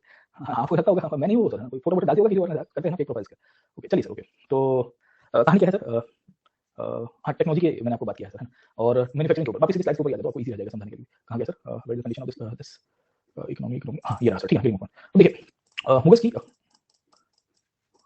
हाँ ये रहा सर, ठीक। देखो मुगल्स की यहाँ पे किस तरह से डेवलपमेंट हुआ, एंड यू विल फाइंड कि कहाँ चीज होती है। देखिए मुगल्स के समय पे मैन्युफैक्चरिंग बूम है, मैन्युफैक्चरिंग बूम कैसे पता चलता है, तो फिर हम लोग लिखेंगे कि आईने अकबरी के अंदर बहुत लिखता है कि there was manufacturing things taking place, है ना। तो multiple sectors that emerge for the manufacturing of textiles, है ना। टेक्सटाइल्स के रूप में हमको खासियत क्या मिलती है, ठीक है। तो मैन्युफैक्चरिंग के अंदर भारत में उस टाइम पे स्टील की इंडस्ट्रीज का ग्रोथ हुआ था, मैंने आपको पिछले क्लास के अंदर बताया था सर, है ना। आप याद करिए कि the development of science and technology, है ना, ये जो हमने देखा था ना अलग-अलग पेजेस के ऊपर, उसमें इसको समझने की कोशिश की थी, इसको समझने की कोशिश की थी, इसको समझा था सर, ठीक है ना। फिर हमने टेक्सटाइल को देखा था, इसमें हमने वो केमिकल इंडस्ट्री, परफ्यूम इंडस्ट्री को भी देखा था। मुगल्स का एक ही सबसे बड़ा योगदान है ना, याद रखिएगा, और वो भी मुगल्स का किसका नहीं है सर, ठीक है, मतलब राजा का नहीं है, यू विल फाइंड मुजहा बेगम का है सर, समझे आप लोग, ठीक है ना, गेटिंग पॉइंट ओके। तो वो उसके कारण फिर थोड़ा प्रोलिफरेशन हुआ, इतना बितर की इंडस्ट्री बनती है ना सर। तो हमको क्या पता चल रही है सर, यू फाइंड कि ये जो टेक्सटाइल है इसमें काफी ग्रोथ मिलेगा सर, टेक्सटाइल में क्यों मिला, क्योंकि कॉटन की टेक्निक्स इन्होंने थोड़ी बहुत बदली थी, प्रोलिफरेशन होने की शुरुआत हुई है सर, ठीक है। तो इन सब के बेसिस के ऊपर से we do come to know कि यहाँ चीजें बनती है। देखो कॉटन मैन्युफैक्चरिंग होगा, कॉटन के साथ साथ मुस्लिम होगा, और कैलिको का मैन्युफैक्चरिंग होगा। कैलिको मतलब बारीक का कॉटन है, बेसिकली कॉटन का ही प्रकार है जो साउथ इंडिया में एक्सपोर्ट होता था, ये कैलिकट से एक्सपोर्ट होता था, इसलिए नाम भी कैलिको रख दिया गया सर, ठीक है। तो calico is not a new material, it is actually a variant of cotton cloth only sir. Muslin धागे का बहुत फेमस है, मलमल कहते हैं उसको सर, और मुगल्स के आपने पेंटिंग्स भी देखी होंगी जिसमें ट्रांसपेरेंट पेंटिंग्स दिखेंगे आपको कि किसी ने सलवार पहना है या काइंड ऑफ देखो कपड़ा पहना हुआ है तो उसके अंदर से ट्रांसपेरेंट मुस्लिम के कारण है, ठीक है। रिंग होती है ना, रिंग के अंदर से बारीक सा कपड़ा पास हो जाता है। सो यू फाइंड कि एक तो ये कहानी आपको इसके अंदर से दिखेगी। तो होता ये है कि बिकॉज़ ये प्रोडक्शन होना शुरू हो गया था बड़ी मात्रा के अंदर सर, ठीक है। तो काफी सारी चीजें एक्सपोर्ट होने की शुरुआत हो जाती है, और यूरोपियन ट्रेडर्स इसी के लिए तो भारत में आते थे, आपको भी पता होगा कि 1600 तक आते हैं जितने भी यूरोपियन से, दो ही चीज के लिए भारत में है ना, एक तो स्पाइसेस के लिए आए और दूसरे टेक्सटाइल्स के लिए आने की शुरुआत होती है, ठीक है। सो वी विल फाइंड कि the manufacturing actually growth, manufacturing का ग्रोथ हमको काफी बड़ी मात्रा के अंदर दिखेगा सर, ठीक है। एंड देन यू फाइंड कि फॉरेन ट्रेड इसके कारण बढ़ता है। देखिए फॉरेन ट्रेड के अंतर्गत आपको आइडिया रखना चाहिए कि अकबर और जहांगीर के कार्यकाल में काफी सारे एडवांसमेंट होने की शुरुआत हुई थी, बट दोनों राजाओं को हम लोग कोसेंगे कि भाई इनके द्वारा कोई इमीडिएट स्टेप्स नहीं लिए गए। जो पोर्ट्स बनाए गए थे, ये पोर्ट्स बेसिकली पहले से एग्जिस्ट किया करते थे, जैसे बंगाल हो गया है, बंगाल इंशियन एरा से डेवलप था, सूरत था, सूरत मिडिवल से ही आपको मिल जाएगा सर, ठीक है, है ना, बैरिगागा हुआ करता था, ये सब नेचुरल हुआ करते थे, ठीक है, getting point. Even during this time the land routes were also there, पर ये लैंड रूट्स के अंदर भी हमको पता चला है कि लॉ एंड ऑर्डर का प्रॉब्लम मिल जाएगा सर, ठीक है। तो इवन बसुधा भी लिखा है कि एक बार मैं सिंध से इनफैक्ट है ना दिल्ली की तरफ आ रहा था, तो रास्ते में हमारे ऊपर अटैक हुआ, हमारे कारवा के पास 10 लोग मारे भी गए और मेरे भी कपड़े निकाल के है ना मेरे को ना लूट लिया गया था सर, ठीक है, getting point. Okay, so actually पहले गुजरात एमपी की बॉर्डर के बीच में इनफैक्ट एक गैंग हुआ करता है जिसका नाम है कच्चा बनियान गैंग सर, पता नहीं आप में से ये नाम भी बहुत इंटरेस्टिंग लगेगा sir. So you go from Gujarat to MP, so there was this gang called Kachcha Baniyan gang. इसकी खासियत ये कि कच्चा और बनियान में रहते थे सर, मैं आपको बताता हूँ सर। और ये हाईवे पे मतलब गुजरात से ईस्टर्न गुजरात से यू गो फ्रॉम दाहोद और पंचमहाल डिस्ट्रिक्ट सर, वहां से आप झाबुआ की तरफ जाइए टुवर्ड्स एमपी रतलाम की तरफ जाओगे सर, ठीक है। सो बीच में लोग है ना वो बनाते थे अपना वो सिस्टम सर है ना, बैरिकेड्स लगा के, एम्बुश लगा के, और इंडिविजुअली यार वो ना आपको लूट देंगे सर। ग्रुप में कारवा, तो पहले तो पुलिस प्रोटेक्शन में कारवा चलता था एट दैट टाइम, मैं 90s की बात कर रहा हूं, तो लॉ एंड ऑर्डर सुधर गया क्योंकि वहां ट्राइबल एरिया से एंड जॉब्स नहीं थी, एम्प्लॉयमेंट नहीं थी, और ट्रेडिशनली ये चल रहा था ये सिस्टम सर ना सालों से सर, गेटिंग पॉइंट। ओके, सो ये कच्चा बनियान गैंग मतलब इतना उपद्रव था वहां, तो if you are going from one place to other place गाड़ी में जा रहे हो तो आपको पकड़ लेंगे, लूट लेंगे सर। और इनकी खासियत ये हुआ करती थी कि ये लूटते थे पर आपको मार के लूटते थे, मतलब दे विल एक्चुअली मतलब बहुत बड़ा मतलब सर्विस कर देंगे आपकी सर। अब उनको कहोगे कि पैसे ले लो, ये ले लो, गाड़ी ले लो मेरे पास, नहीं नहीं बोले नो, अवर बिलीफ सिस्टम सेज कि अगर हमने किसी से ऐसे ले ली चीजें तो we will not get the kind of satisfaction and liberation. तो उनकी यहाँ पे सर्विस करना एक कंटेम्परेरी कंपल्सरी पार्ट था सर, ठीक है। तो देयर वाज दिस केस, मेरे को किसी एक पुलिस वाले बता रहे थे कि एक बार ऐसा हुआ, वहां पे पोस्टेड दरोगा थे, वो सीनियर डीएसपी को रिटायर्ड हुए थे, तो बोले थे कि एक केस ऐसा उनको ध्यान में आया था कि एक भाई साहब बाइक लेके जा रहे थे, he was travelling from highway, बीच में गैंग वाले ने उनको रोक दिया, जंगल का विस्तार है सर, पेट्रोलिंग उतनी हो नहीं पाई ऑब्वियस है एंड वो घना जंगल तो डेवलपमेंट हो गया। तो अच्छा वाला गैंग वाले ने पकड़ा उनको, पकड़ के पहले मारा, कपड़े निकाल दिए, बाइक ले लिया, पैसे थे, मोबाइल तो थे नहीं उस टाइम पे। अब ये वहां से दौड़ता दौड़ता हाईवे पे वापस जा रहा है जहां से उसको लूटा था ना, इस coming back from the original side. अब रास्ते में पुलिस की जीप आई सर, अब ये भाई साहब खुद कच्चा बनियान था, गेटिंग पॉइंट। पुलिस वालों को लगा कि ये भाग रहा है क्योंकि ये वो गैंग से बिलोंग कर रहा है सर, ठीक है। पहले ऑलरेडी मार खाई थी इन्होंने सर, ठीक है। अब पुलिस वाले ने पकड़ के फिर पहले मारा उसको, फिर पता चला कि ये तो यार बेचारा ऑलरेडी मार खाया हुआ है, वहां से भाग के आया था सर, ठीक है। तो दो बार सर्विस हो गई उसकी सर, गेटिंग पॉइंट। तो होता है ना कभी-कभी मिसइंटरप्रिटेशन हो गया, हां लोगों को लगा भाग रहा है तो वो गैंग का ही पार्ट है सर, लूटपाट करने वाले लोग हैं, समझे। सो यू फाइंड ये कच्चा बनियान गैंग बहुत हुआ करती थी सर, ठीक है। तो मुगलों के कार्यकाल में आपको ये पता चलेगा कि there was kind of good Kachcha Baniyan gang which used to restrict the trade commerce. The king in spite of having a big empire could not take effective steps, है ना। The फौजदार were appointed, the Kotwal were appointed, है ना, समझ आप लोग। But we do not see even the case of the piracy which was taking place in the Bay of Bengal, you see the piracy or the actions taken by the Portuguese and the European navies, the Mughals could not do much things sir, समझ आप लोग, ठीक है। तो हमको एक चीज पता चल रही है कि मुगलों के कार्यकाल में शासकों के द्वारा कुछ ज्यादा फॉरेन ट्रेड को प्रमोट करने के लिए कार्य नहीं हुए सर, है ना। उनकी सबसे बड़ी क्रिटिसिज्म प्रोफेसर जगन्नाथ सरकार, प्रोफेसर सतीश चंद्र दोनों लिखेंगे सर, सर जगन्नाथ सरकार, प्रोफेसर सतीश चंद्र दोनों लिखेंगे कि one of the fundamental reasons behind the decline of Mughal empire was the lack of, सुनिए मेरी बात, was the lack of the trade and commerce, ठीक। So there was no effective policies being drafted for the lack of trade, for the development of trade and commerce. Neither any kind of trade policies emerged. The state was absolutely feudal in nature, which only demanded in the appropriation of the land revenue being collected by different sources and different authorities, ठीक है। So होता ये है कि शासकों के द्वारा कुछ चीजें नहीं होंगी सर। शासक क्या करेंगे कि अगर पोस्ट को कैप्चर किया है, जैसे गुजरात को कैप्चर करने का इंटेंशन क्या था अकबर का, ठीक है। अकबर को गुजरात को कैप्चर करने का इंटेंशन ये था कि भाई यहाँ से रेवेन्यू मिले, ठीक है। और ये रेवेन्यू का अल्टीमेटली एप्रोप्रिएशन अपने लिए करें, आर्मी के लिए, एक्सपेंशन के लिए सर, ठीक है। अरे भाई तुम गुजरात कैप्चर किए तो ऐसी पॉलिसीज बनाओ जिससे सकारात्मक चीजें और बने। 100 रुपए का व्यापार हो रहा है तो 1000 रुपए का हो, और वो 1000 रुपए से तुमको ज्यादा टैक्सेस मिलेंगे रेदर देन वहां से लूटपाट करके आओ सर, ठीक है। तो होता ये था कि at times they used to appoint the governors and the governors, Gujarat का गवर्नर को बेसिकली मुगल को जो डेटा पहुंचाना है वो तो वही डिसाइड करेगा कि क्या अकबर के कोर्ट में जाएगा क्या नहीं जाएगा सर, समझे नहीं समझे। सो एट टाइम्स आपको ये दिखेगा कि इसमें होता ये है कि राजा के द्वारा कुछ स्टेप्स नहीं लिए जाएंगे सर, ठीक है, टू प्रमोट द ट्रेड, है ना, समझे आप लोग। तो आपको यहाँ से भी प्रश्न नहीं आया, मैं आपको अभी से बता देता हूँ कि अच्छा हो रहा था मैन्युफैक्चरिंग, अलग अलग चीजों का होना शुरू हो गया था, मेटलर्जी की चीजें मैंने आपको बताया था, स्वॉर्ड, ये तलवारें बनती थी वुड्स की सर, है ना, कार्बन स्टील जो हुआ करता था सर, ठीक है। तो ये जो कार्बन स्टील था ना, वुड्स की जो तलवारें बनती थी, ये दमास्क तक जाती थी, दमास्क इन सीरिया सर, ठीक है। सो यू फाइंड कि ये वुड्स की आपको ये चीजें मिल जाएगी सर, ठीक है। But then you do not find कि स्टेट उसको लेकर कुछ अच्छा कार्य कर रहा है, स्टेट ने कारखाने बनाए वो अपने लिए बनाए थे सर, ठीक है। तो यू फाइंड कि अबुल फजल एक्चुअली मेंशनिंग वो कारखानास वर एस्टैब्लिश्ड फॉर दी सामान सर, है ना। तो आपको पता होगा ये सामान की पोजीशन हुआ करती थी सर, है ना। तो ये सामान बेसिकली रॉयल हाउसहोल्ड के सप्लाईज को कंट्रोल करता था, और रॉयल हाउसहोल्ड में क्या आपको पेस्ट्री से लेके, दरी से लेके, चटाई से लेके, है ना, बेडशीट से लेके, कपड़े से लेके, हर एक चीज चाहिए थी ना। राजा 5-6 बार तो दिन में कपड़ा बदल लेता होगा सर, ठीक है ना। और राजा करके तो करके नवाब पे लड़के उसके मनसबदारों को हमने देखा था पिछले क्लास के अंदर कि पालसर्ट, बर्नियर, टवेनियर क्या लिखते हैं सर, ठीक है ना, कि मनसबदार इतने बेकार हो गए थे आखिरी के पीरियड में 17वीं सेंचुरी के ट्रांजिशन में, ये पैसा उधार लेके भी इनफैक्ट अपना जीवन को कैसे भी करके चलाने की कोशिश करवा रहे हैं कि no we not compromise on the standard of living sir, ठीक है, गेटिंग पॉइंट। तो ये होता है कि दूसरों के पैसों के ऊपर याशी करना, पर एक्चुअली बिजनेस उसी के ऊपर कहते हैं सर, ठीक है। देखो जितने भी बिजनेसमैन ने मेक इट बिग किया ना सर, आप काफी लोग खुदा होते हैं, बोले मैं लोन नहीं लूंगा, मैं किसी से पैसा उधार नहीं लूंगा, तो फिर जीवन में आगे नहीं बढ़ पाओगे सर, ठीक है, गेटिंग पॉइंट। अपने पैसे को धंधा नहीं करता है सर, वो इनिशियल थोड़ी इन्वेस्टमेंट होती है, लगा दिया आपने 500,000 5,000 रुपए, पर जब मेक इट बिग करने की बात आती है तो मार्केट से उठाने होते हैं सर, है ना। तो सिस्टम समझ जाइए, और फिर वो होती है ना कि सेल्फ रिस्पेक्ट ये वो पैसा, तो जब मिल रहा है ना, कोई कह रहा है कि तुम्हारे 10,000 करोड़ का इन्वेस्टमेंट करूंगा, तो उस टाइम सब रिस्पेक्ट साइड में चली जाती है, धंधा हो रहा है, कल उठ के दिवाली निकल जाए तो अपने 1000 करोड़ साइड में हो गए, अपन लंदन में जाकर रहेंगे मस्त शांति से, ठीक है, प्रत्यार्पण होगा तब होगा, तब देखा जाएगा, let me come back to this point. Okay, so what do you see over here, we will find कि मुगल के कार्यकाल में आपको ये चीज बहुत दिख जाएगी सर, ठीक है। एंड यू फाइंड कि दिवाली होके भी लोग लंदन में जा रहे हैं। बेस्ट पार्ट ये है कि on one side people are declaring this thing bankruptcy, and in spite of declare मतलब ऐसी कैसे बैंक्रप्सी कि you are living in the south London और central London, south central London sir, ठीक है, जहां प्रॉपर्टी की रेट्स देखोगे तो 1 स्क्वायर फीट का मतलब हजारों पाउंड की रेट चलती है सर, ठीक है, एंड स्टिल है ना, समझे नहीं समझे। ओके, तो ऐसी बैंक्रप्सी तो नसीब वालों को हासिल होती है। Let me come back to this point. Okay, so what do you see over here, we will see कि अकबर के कार्यकाल में आपको ये चीज दिखेगी, लॉ एंड ऑर्डर स्टेट की प्रोएक्टिवनेस आपको नहीं मिलती है। देखो स्टेट ने मॉनेटरी पॉलिसी को, मॉनेटरी सिस्टम को कंट्रोल किया था, पर दिमाग यहां चलता नहीं था राजा का सर, ठीक है, ना अकबर का चला ना जहांगीर का चला सर, ठीक है। यहां स्टेट ने क्या किया कि ऑफिशियल्स को अपॉइंट किया इन द फॉर्म ऑफ गवर्नेंस। अब ये गवर्नेंस करते क्या था, है ना, तो जहां जहां पोस्ट सिस्टम थी, जहां के जो गवर्नेंस है, ये गवर्नेंस नो डाउट राजा को बेसिकली रिपोर्ट तो करते थे, कितना व्यापार होगा, कितना परसेंटेज होगा सर, ठीक है ना, किस तरह से होगा, वो सब चीजें बेसिकली डिसाइड करेगी eventually the governance only sir, ठीक है। तो चीजों का एक्सपोर्ट भी आपको दिखेगा, ऐसा नहीं होगा कि नहीं होगा sir, getting point. Okay, but you will find कि ये जो एक्सपोर्ट था, ये एक्सपोर्ट इंडिया के फेवर में भी था, और यूरोपियंस हमको गोल्ड देते भी थे सर, ऐसा भी नहीं है कि नहीं हो रहा है सर, ठीक है। But that was mainly with respect to the we can see internal production being taking place sir, ठीक है, गेटिंग पॉइंट। तो आपको आइडिया रहना चाहिए कि जो व्यापार हुआ, ये व्यापार से हमारी एक्सपोर्ट बहुत हुई है। जैसे इंडिया से एक्सपोर्ट हुई थी टेक्सटाइल्स की, पेपर की, इंडिगो की सर, है ना, फिर दम मरदम आपको दिखेगा सर, ठीक है ना, अफीम आपको दिखेगा सर, है ना। तो नॉर्थ इंडिया के अंदर अलग जगह पे hemp was very common sir, है ना। Actually hemp can not be seen in the form of the intoxicant when you see India sir, है ना। And traditionally hemp is being used to cure multiple diseases as well sir. तो आप देखो विभाग क्या है सर, अल्टीमेटली उसका जो वीड है, उसका जो मेनली जो प्लांट देखोगे तो उसकी मेडिसिनल प्रॉपर्टीज भी हैं सर। अब आज जाके आप वहां पे बोल रहे हो कि मेडिसिनल यूज हम अलाउ करेंगे सर, तो आपने यहाँ पे तो ये अंग्रेजों ने बैन करा था 1880s की बात है ना। तो एक हेम्प कमीशन आया था ब्रिटिश सरकार का, तो हेम्प कमीशन ने देखा कि यार भारत की पूरी रूरल इकोसिस्टम इसके ऊपर चलती है, और फिर इसको लेके लोग अपना परफॉर्मेंस भी आगे करते थे सर, ठीक है, अलग युद्ध में इनफैक्ट लाके जाते थे सर, तो used to take it along when they used to fight as well, so energy भी बढ़ जाती थी टाइमिंग के लिए, ठीक है, so you will see multiple things taking place here. Import भी हम काफी सारी चीजें, जैसे गोल्ड किया करते थे इंपोर्ट, या हॉर्सेस को इंपोर्ट कर रहे हैं, आइवरी को है ना, फिर ड्रग्स से अलग अलग प्रकार के स्टोन से है ना, स्लेव्स को इंपोर्ट किया करते थे। तो ओवरऑल हमको ये पता चल रहा है कि इंपोर्ट एक्सपोर्ट दोनों था। अब इसमें डोमिनेटिंग क्या था, what was more dominating sir, ठीक है। डोमिनेटिंग ये था कि हम एक्सपोर्ट कम चीजें करते थे, हमारे पास वैरायटी ऑफ गुड्स थोड़े कम से एक्सपोर्ट करने के लिए sir, but we were on the balance of trade sir, हम बैलेंस ऑफ ट्रेड में पॉजिटिव थे। क्यों ऐसा था? क्योंकि हमारे पास मोनोपोली थी सर। मोनोपोली क्यों थी? कि हम जो चीज टेक्सटाइल मैन्युफैक्चर करते थे वो पूरी दुनिया नहीं कर रही है सर, ठीक है ना। हम जो स्पाइसेस में दे रहे थे वो पूरी दुनिया नहीं दे पा रही थी सर, ठीक है। And then this is one of the reasons कि in spite of European goods coming to India, विदेशी सामान भारत में आ रहा था, there were no takers for the European goods first of all. तो भारत में जो यूरोपियन गुड्स आए भी सही है ना, विदेशी चीजें इंपोर्ट हो रही थी, तो रॉयल फैमिली में कुछ जगह पे यूज हो रही है।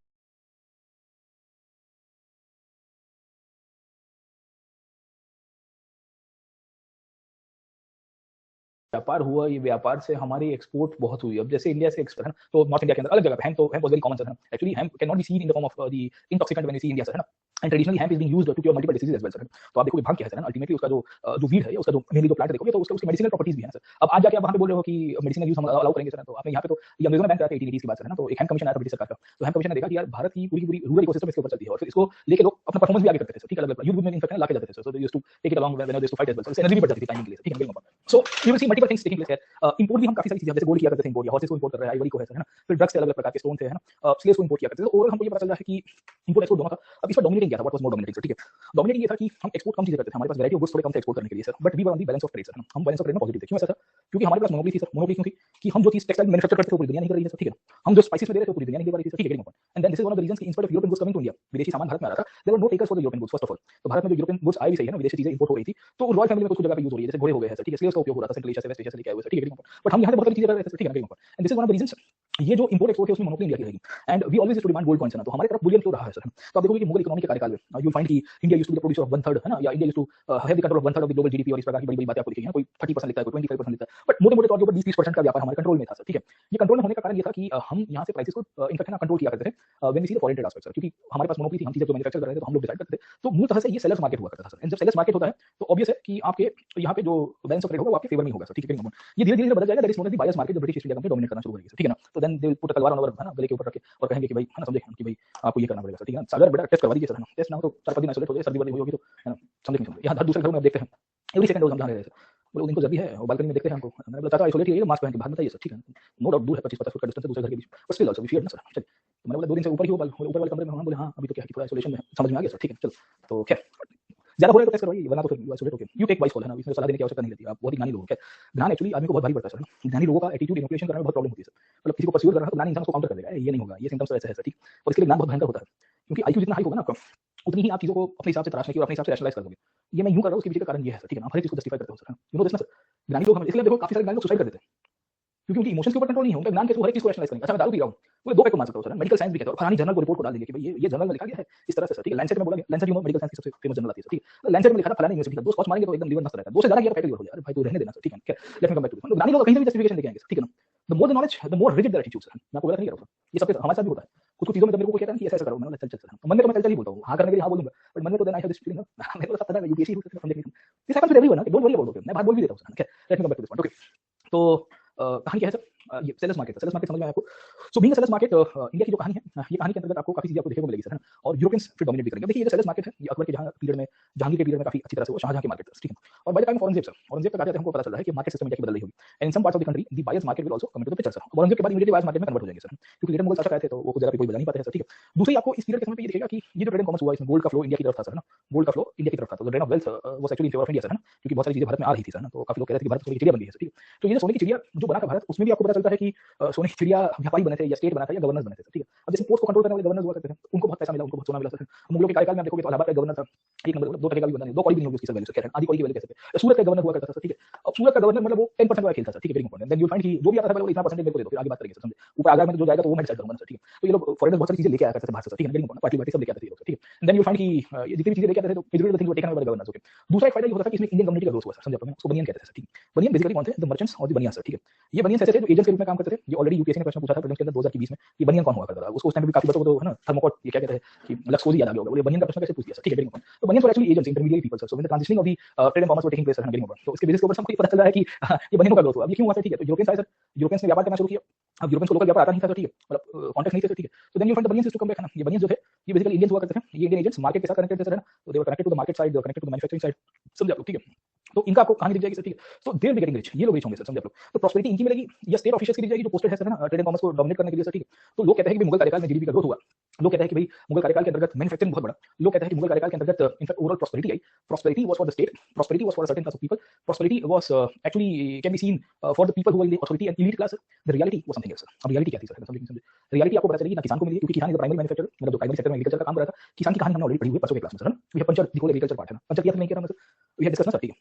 सो यू फाइंड कि there is a huge divide going on between producers and consumers. Producers and consumers मतलब जो व्यक्ति प्रोड्यूस कर रहा है उसको कुछ नहीं मिल रहा है, the person who is producing is not getting anything sir, है ना, he is not able to decide the prices as well. आप चीजें पकड़ने की कोशिश करिए कि मैं आपको पढ़ा रहा हूं, I am producing knowledge, say for example I am producing some kind of education knowledge for you sir, है ना, तो मैं किताबों से मैंने लिया हुआ नो डाउट, बट स्टिल एक वे ऑफ डिलीवरिंग है और मैं भी पीछे हूं, but if I am not able to fix what I be charging for my efforts के लिए मुझे अगर रेम्यूनरेशन नहीं मिल रहा तो what it will lead to sir, exploitation.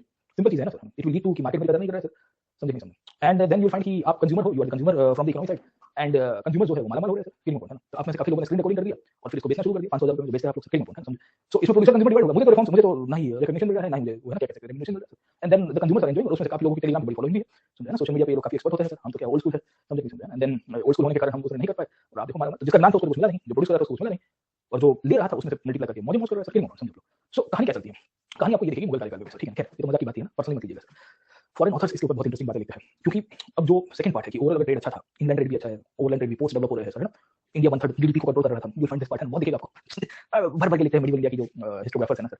But then what do you see how it was, देखो आजकल अभी इतिहास में आ गया है सबाल्टर्न ट्रेंड सर, है ना, गेटिंग सबाल्टर्न ट्रेंड पूछता भी यूपीएससी वही, बताओ कॉमन मैन के बारे में, कोई कब तक इतिहास राजाओं का देखोगे, राजा तो सब जगह पे माला माल ही था, आप अशोक से लेके अकबर तक देखोगे, अकबर से लेके औरंगजेब तक देखोगे, और औरंगजेब से लेके आप अटल बिहारी जी तक देख लीजिएगा सर, ठीक है, getting point. Everywhere you find the ruling class will be having the facilities of their time sir, the ruling class will always have the needs and the support they have sir, है ना। क्या अटल बिहारी वाजपेयी के समय के दौरान common man को inflation की problem face ना करना पड़े सर, उसके कारण सरकार ना गिर गई सर, यू फाइंड कि 13 दिन की सरकार, 13 महीने की सरकार, और फिर 4.5 साल की सरकार, ठीक है, समझे नहीं समझे। अब पहली बार जब सरकार गिरी वो ऑनियन के, ऑनियन एक फैक्टर था, बट दूसरे भी फैक्टर उसमें हुआ, ठीक है। बट कहने का मतलब ये है मेरा, तो जब इतिहास लिखा जाएगा तो आप अगर रूलिंग क्लास के हिसाब से देखेंगे सर, गेटिंग पॉइंट, तो रूलिंग क्लास के हिसाब से तो आपको ये दिखेगा कि देखो अडवाणी जी है, अकबर हुआ करते थे, देन अशोक हुआ करते थे, उनके पास तो रिसोर्सेज की कोई कमी नहीं, but what was the condition of common man that time, getting point. तो वो कॉमन मैन की कंडीशन आपको पता होनी चाहिए सर, ये हमको अल्टीमेटली मुगल्स में यही देखना है, मुगल्स में ओवरऑल इतिहास में यही देखा होता है sir, subaltern parts, getting point, okay.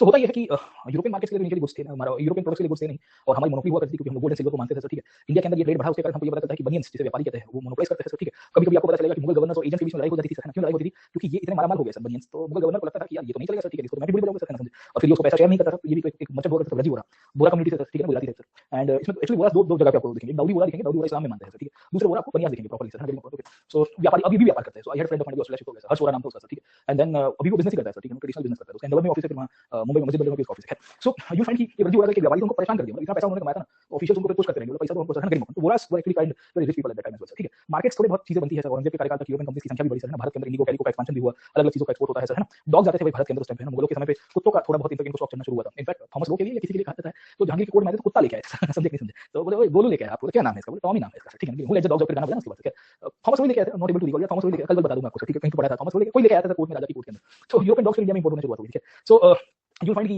Ambassador था वो ब्रॉट इन सर, ठीक है। अब देखिए ओवरऑल इंपैक्ट क्या होती है, what was the overall impact sir, overall economic conditions when you see agriculture की हालत हमने देखी खराब थी सर, हमने देखा कि प्राइसेस में स्टेबिलिटी नहीं थी, फ्लक्चुएशंस हो रहे थे सर, ठीक है। हमने ये भी समझने की कोशिश की कि मुगलों के इस पीरियड के जो कार्यकाल में we also do get instances की यहाँ पे जो वेजेस थे वो वेजेस भी ठीक से नहीं है सर, ठीक है। अब जब आप यहाँ पे प्राइसेस कंट्रोल में नहीं है सर, ठीक है, getting point, okay. You will also find कि आप यहाँ पे जो वेजेस है, ये वेजेस के अंदर भी हमको कोई प्रॉस्पेरिटी नहीं दिख रही है। ट्रेड एंड कॉमर्स जो है वो मोनोपोली हो गया है कुछ लोगों का सर, ठीक है। मोनोपोली किसका हुआ है, वो बेसिकली ऑफिशियल्स की मोनोपोली हुई है या मर्चेंट्स की मोनोपोली हुई है सर, ठीक है। Whereas the monopoly should be from the manufacturing side, उनको कुछ मिला नहीं सर, ठीक है। सो वो चाहे प्राइमरी बंदा हो, रीजन हो, वो चाहे मैन्युफैक्चरिंग के अंदर कोई कारीगर हो सर, उसको तो कुछ मिल नहीं रहा है। सो कॉमन मैन तो यहाँ से बिलोंग करता था ना, कॉमन मैन आज की तारीख में कहाँ बिलोंग करता है, यही क्लास से बिलोंग करता है, ठीक। तो ऊपर वाला जो है वो स्टेट वाला है या कोई व्यापारी है, बीच के केसेस के अंदर है, ठीक है, वो अपना जीवन चलाता है। तो मैन्युफैक्चरिंग जो होता था वो कंज्यूम कर देते थे सर, ठीक है, गेटिंग पॉइंट। जो भी मैन्युफैक्चरिंग हुआ है खाने पीने की चीजें तो वो लेके जाते, जागीरदार लेके जाता था, नोबल्स लेके जाते थे सर, यहाँ कुछ कारखाने में मैन्युफैक्चर हो रहा है तो राजा की तिजोरी में, मतलब राजा के कोर्ट में चला जाता था। अब राजा को बेसिकली पर्दे लगाने के शौक थे उस टाइम पे, तो आपको पता चलेगा कि पर्दे बड़े-बड़े बनाए जाते थे ना, यूज क्लॉथ ना, मुस्लिम तौर पे पर्दे आपको दिखेंगे सर, ठीक है। और फिर ये पर्दों की खासियत हुआ करती थी कि एक दिन बेगम जा रही है, ठीक नहीं लगा है, बदल दो सर, एक हफ्ते के बाद दूसरा पर्दा लगा, ये भी ठीक नहीं लगा, बदल दो। तो इस प्रकार की चीजें आपको बहुत दिखेगी सर। सो मेरा दोस्त है वो उसको घर सजाने का बहुत शौक है, मतलब उसको उसकी बेगम को सर, ठीक है।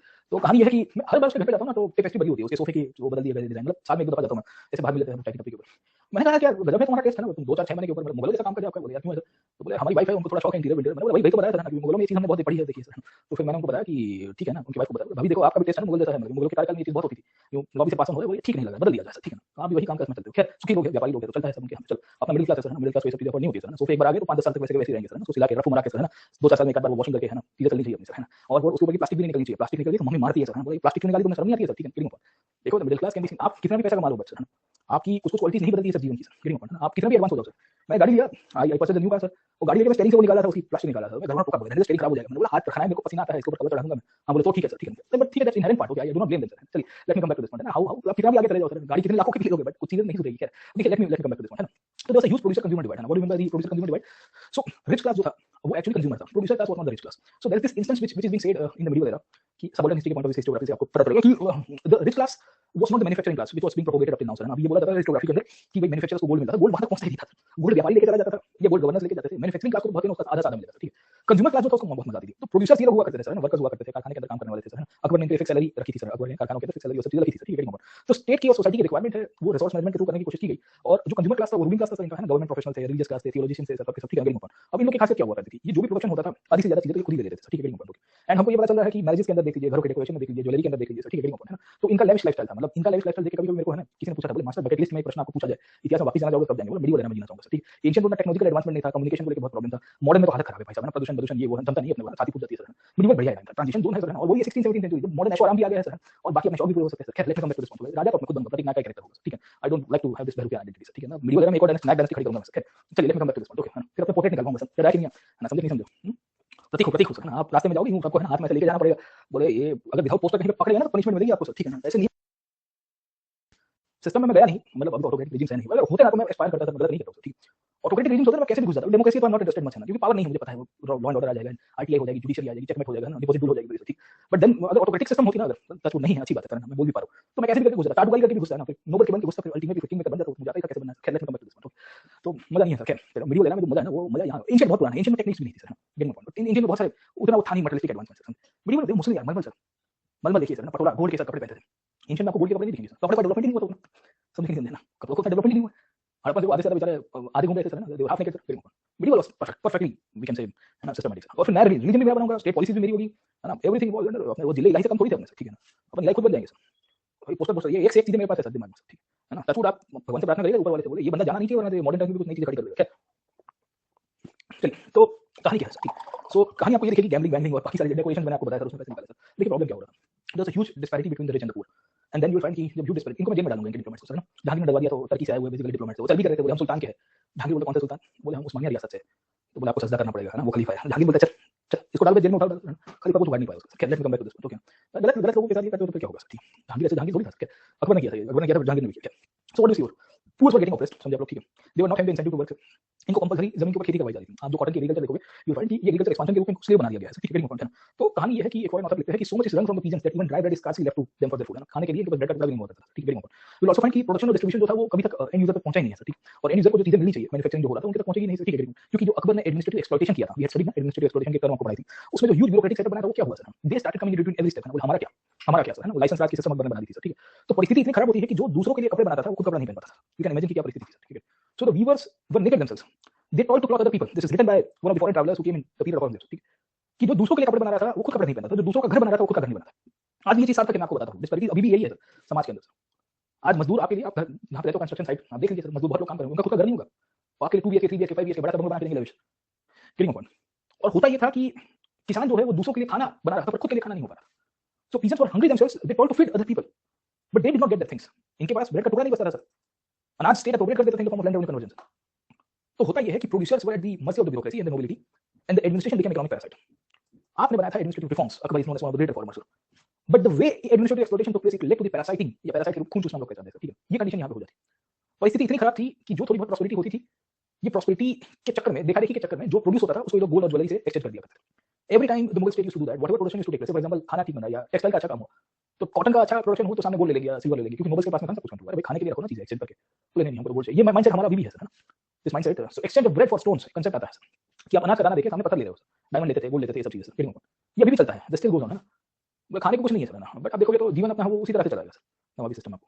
तो there was lack of food supply, there was slavery, there was starvation, people used to say कि हमको गुलाम बना दो सर, गुलाम बनाएंगे खाना तो मिल जाएगा कम से कम। हमने पिछले क्लास में फॉरेन पॉलिसी के ऊपर डिस्कस किया हुआ है, we had discussed the foreign policy as well, and मैंने आपको बताया था कि इनके यहाँ पे अकाल किस तरह से पड़ता था, याद है कि नहीं आपको सर, ठीक है। सो यू फाइंड कि there was huge amount sir, people were willing to become slaves.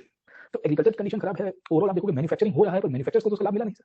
आप ये कहते हो कि भाई मुगल कार्यकाल में मैन्युफैक्चरिंग हुआ और इकोनॉमिक एक्सपेंशन हुआ, 1/3 ऑफ जीडीपी हो गया, world GDP, but who was making money out of it? Was it the end producer और द मैन्युफैक्चरर और was it the consumer? The state was the biggest consumer, तो Europeans the other consumers, so they used to give 1 gold coin, they used to sell for 100 gold coins in Europe. यहाँ एक सोने के सिक्के से एक मोहर से खरीदते थे, यूरोप में उसको 100 मोहर में बेचते थे, है ना? वास्को ऐसे 60 टाइम प्रॉफिट मार के गया सर। समझ में आया कि नहीं आया? तो क्या मुगल स्टेट के अंदर फाइनेंशियल डिजीज के ऊपर इंक्लूसिविटी मिलती है आपको? और नहीं मिलती है तो आप क्या कहाँ से लेट हो गए बाबू? समझ में आ रहा है कि नहीं आ रहा? Was state able to fulfill the needs of the people, minimum needs of the people, not maximum needs, minimum needs of the people. एक स्टैंडर्ड ऑफ लिविंग आपका आया था, the condition of peasantry became worse to worse, मतलब एकदम extreme level तक चली है। You find कि there was so much of rigidity taking place in each and every sector of life, और फिर आप कह रहे हो कि ग्रेट हो गए, कहां की greatness? So this is the other side of the coin. आप तो किताबें देखेंगे ना तो यू सी कि ओवरऑल इकोनॉमिक कंडीशन में मिल जाती है सर ना, प्रॉस्पेरिटी थी, ये थी वो थी, but then you need to write from the subordinate side, है ना? तो ये क्लासेस हम लोग जनरलाइज अभी ले रहे हैं, उसके पीछे का कारण ये है क्योंकि क्वेश्चन यहां से ऐसे ही निकलेंगे कि assess the condition of the common man, how far the prosperity levels can be seen in the Mughal society, कि based on the trade and commerce assess the overall economic conditions, है ना? समझे नहीं समझे कि व्यापार और वाणिज्य के आधार के ऊपर सामान्यतः से मुगलों की जो आर्थिक परिस्थिति थी उसके ऊपर एक मूल्यांकन कीजिए, आकलन कीजिए सर, ठीक है? जब आकलन करने की प्रश्न आएगा तो फिर सवाल तो यहाँ से उठेगा कि नहीं उठेगा सर, ठीक है? तो वो पिक्चर क्लियर दोस्त, समझे नहीं समझे कि आपको ये दूसरी पार्ट, क्योंकि एक पार्ट आपको बहुत दिखेगी किताब के अंदर, पर हमको फिर अभी यूपीएससी का जो है एस्पेक्ट है वो सबऑर्डिनेट साइड के ऊपर बहुत जा रहा है, वो देख लीजिएगा। नो एक्सपेक्टेड कि कौन इसके ऊपर प्रश्न आएगा। 2-3 साल पहले कोई पढ़ाता भी नहीं था, मैं आपको बोलता हूँ। इतना कौन करना पढ़ा रहा है सर इकोनॉमिक के अंदर कौन सिस्टम को सर? तो मॉडर्न टाइम्स के अंदर हम नहीं पढ़ते ना, आरबीआई के फंक्शन में देख लेते हैं वो चीज दी मिंटिंग पॉलिसी बाहर गई सर, समझे? देखो देखिए इतिहास में आपको दोनों साइड दिखेंगे, तो आप मुझे बोलोगे कि सर गांधी का ऐसा करवा दीजिए सर, तो मॉडर्न टाइम्स के ऊपर आएंगे तो गांधी का भी थोड़ा हम देख लेंगे कि कितनी हद तक मोहन टू महात्मा है सर, समझे? सिलेबस के रिलेवेंट, बाकी पर्सनल साइड में नहीं जाएंगे हम, ठीक?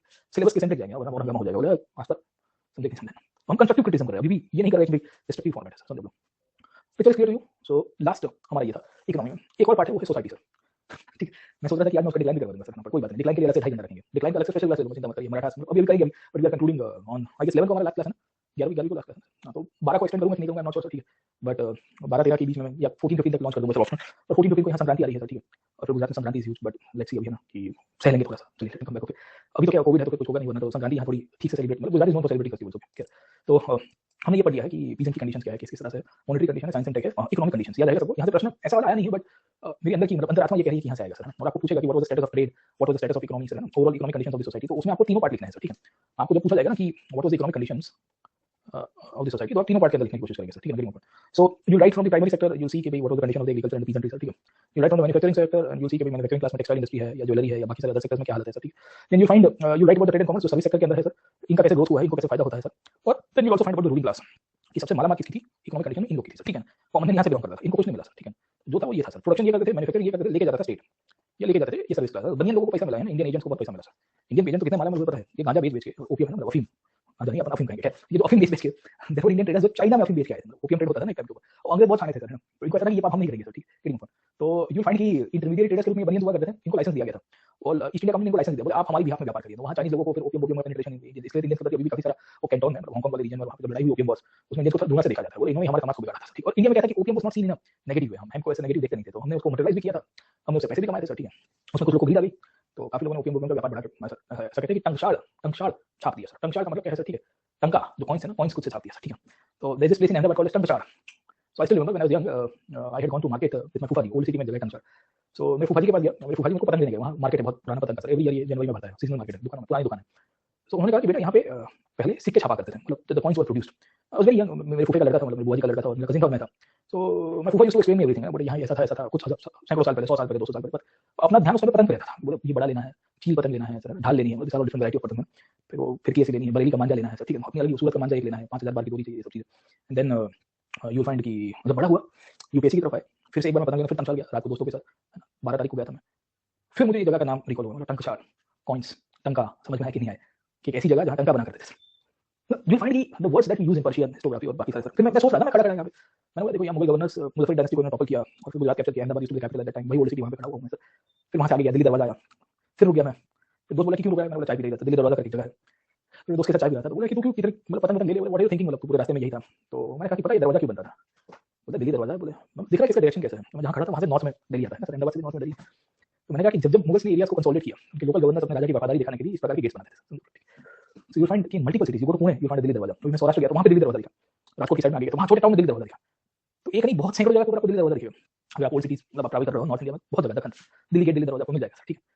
To show elegance and to show the society sir, देखो architecture is always reflected in the form of power, सब जगह दिखता है, बहुत शहरों में दिखता है, इसलिए तो मैं बताऊं एक जगह पे नहीं मिलेगा आपको।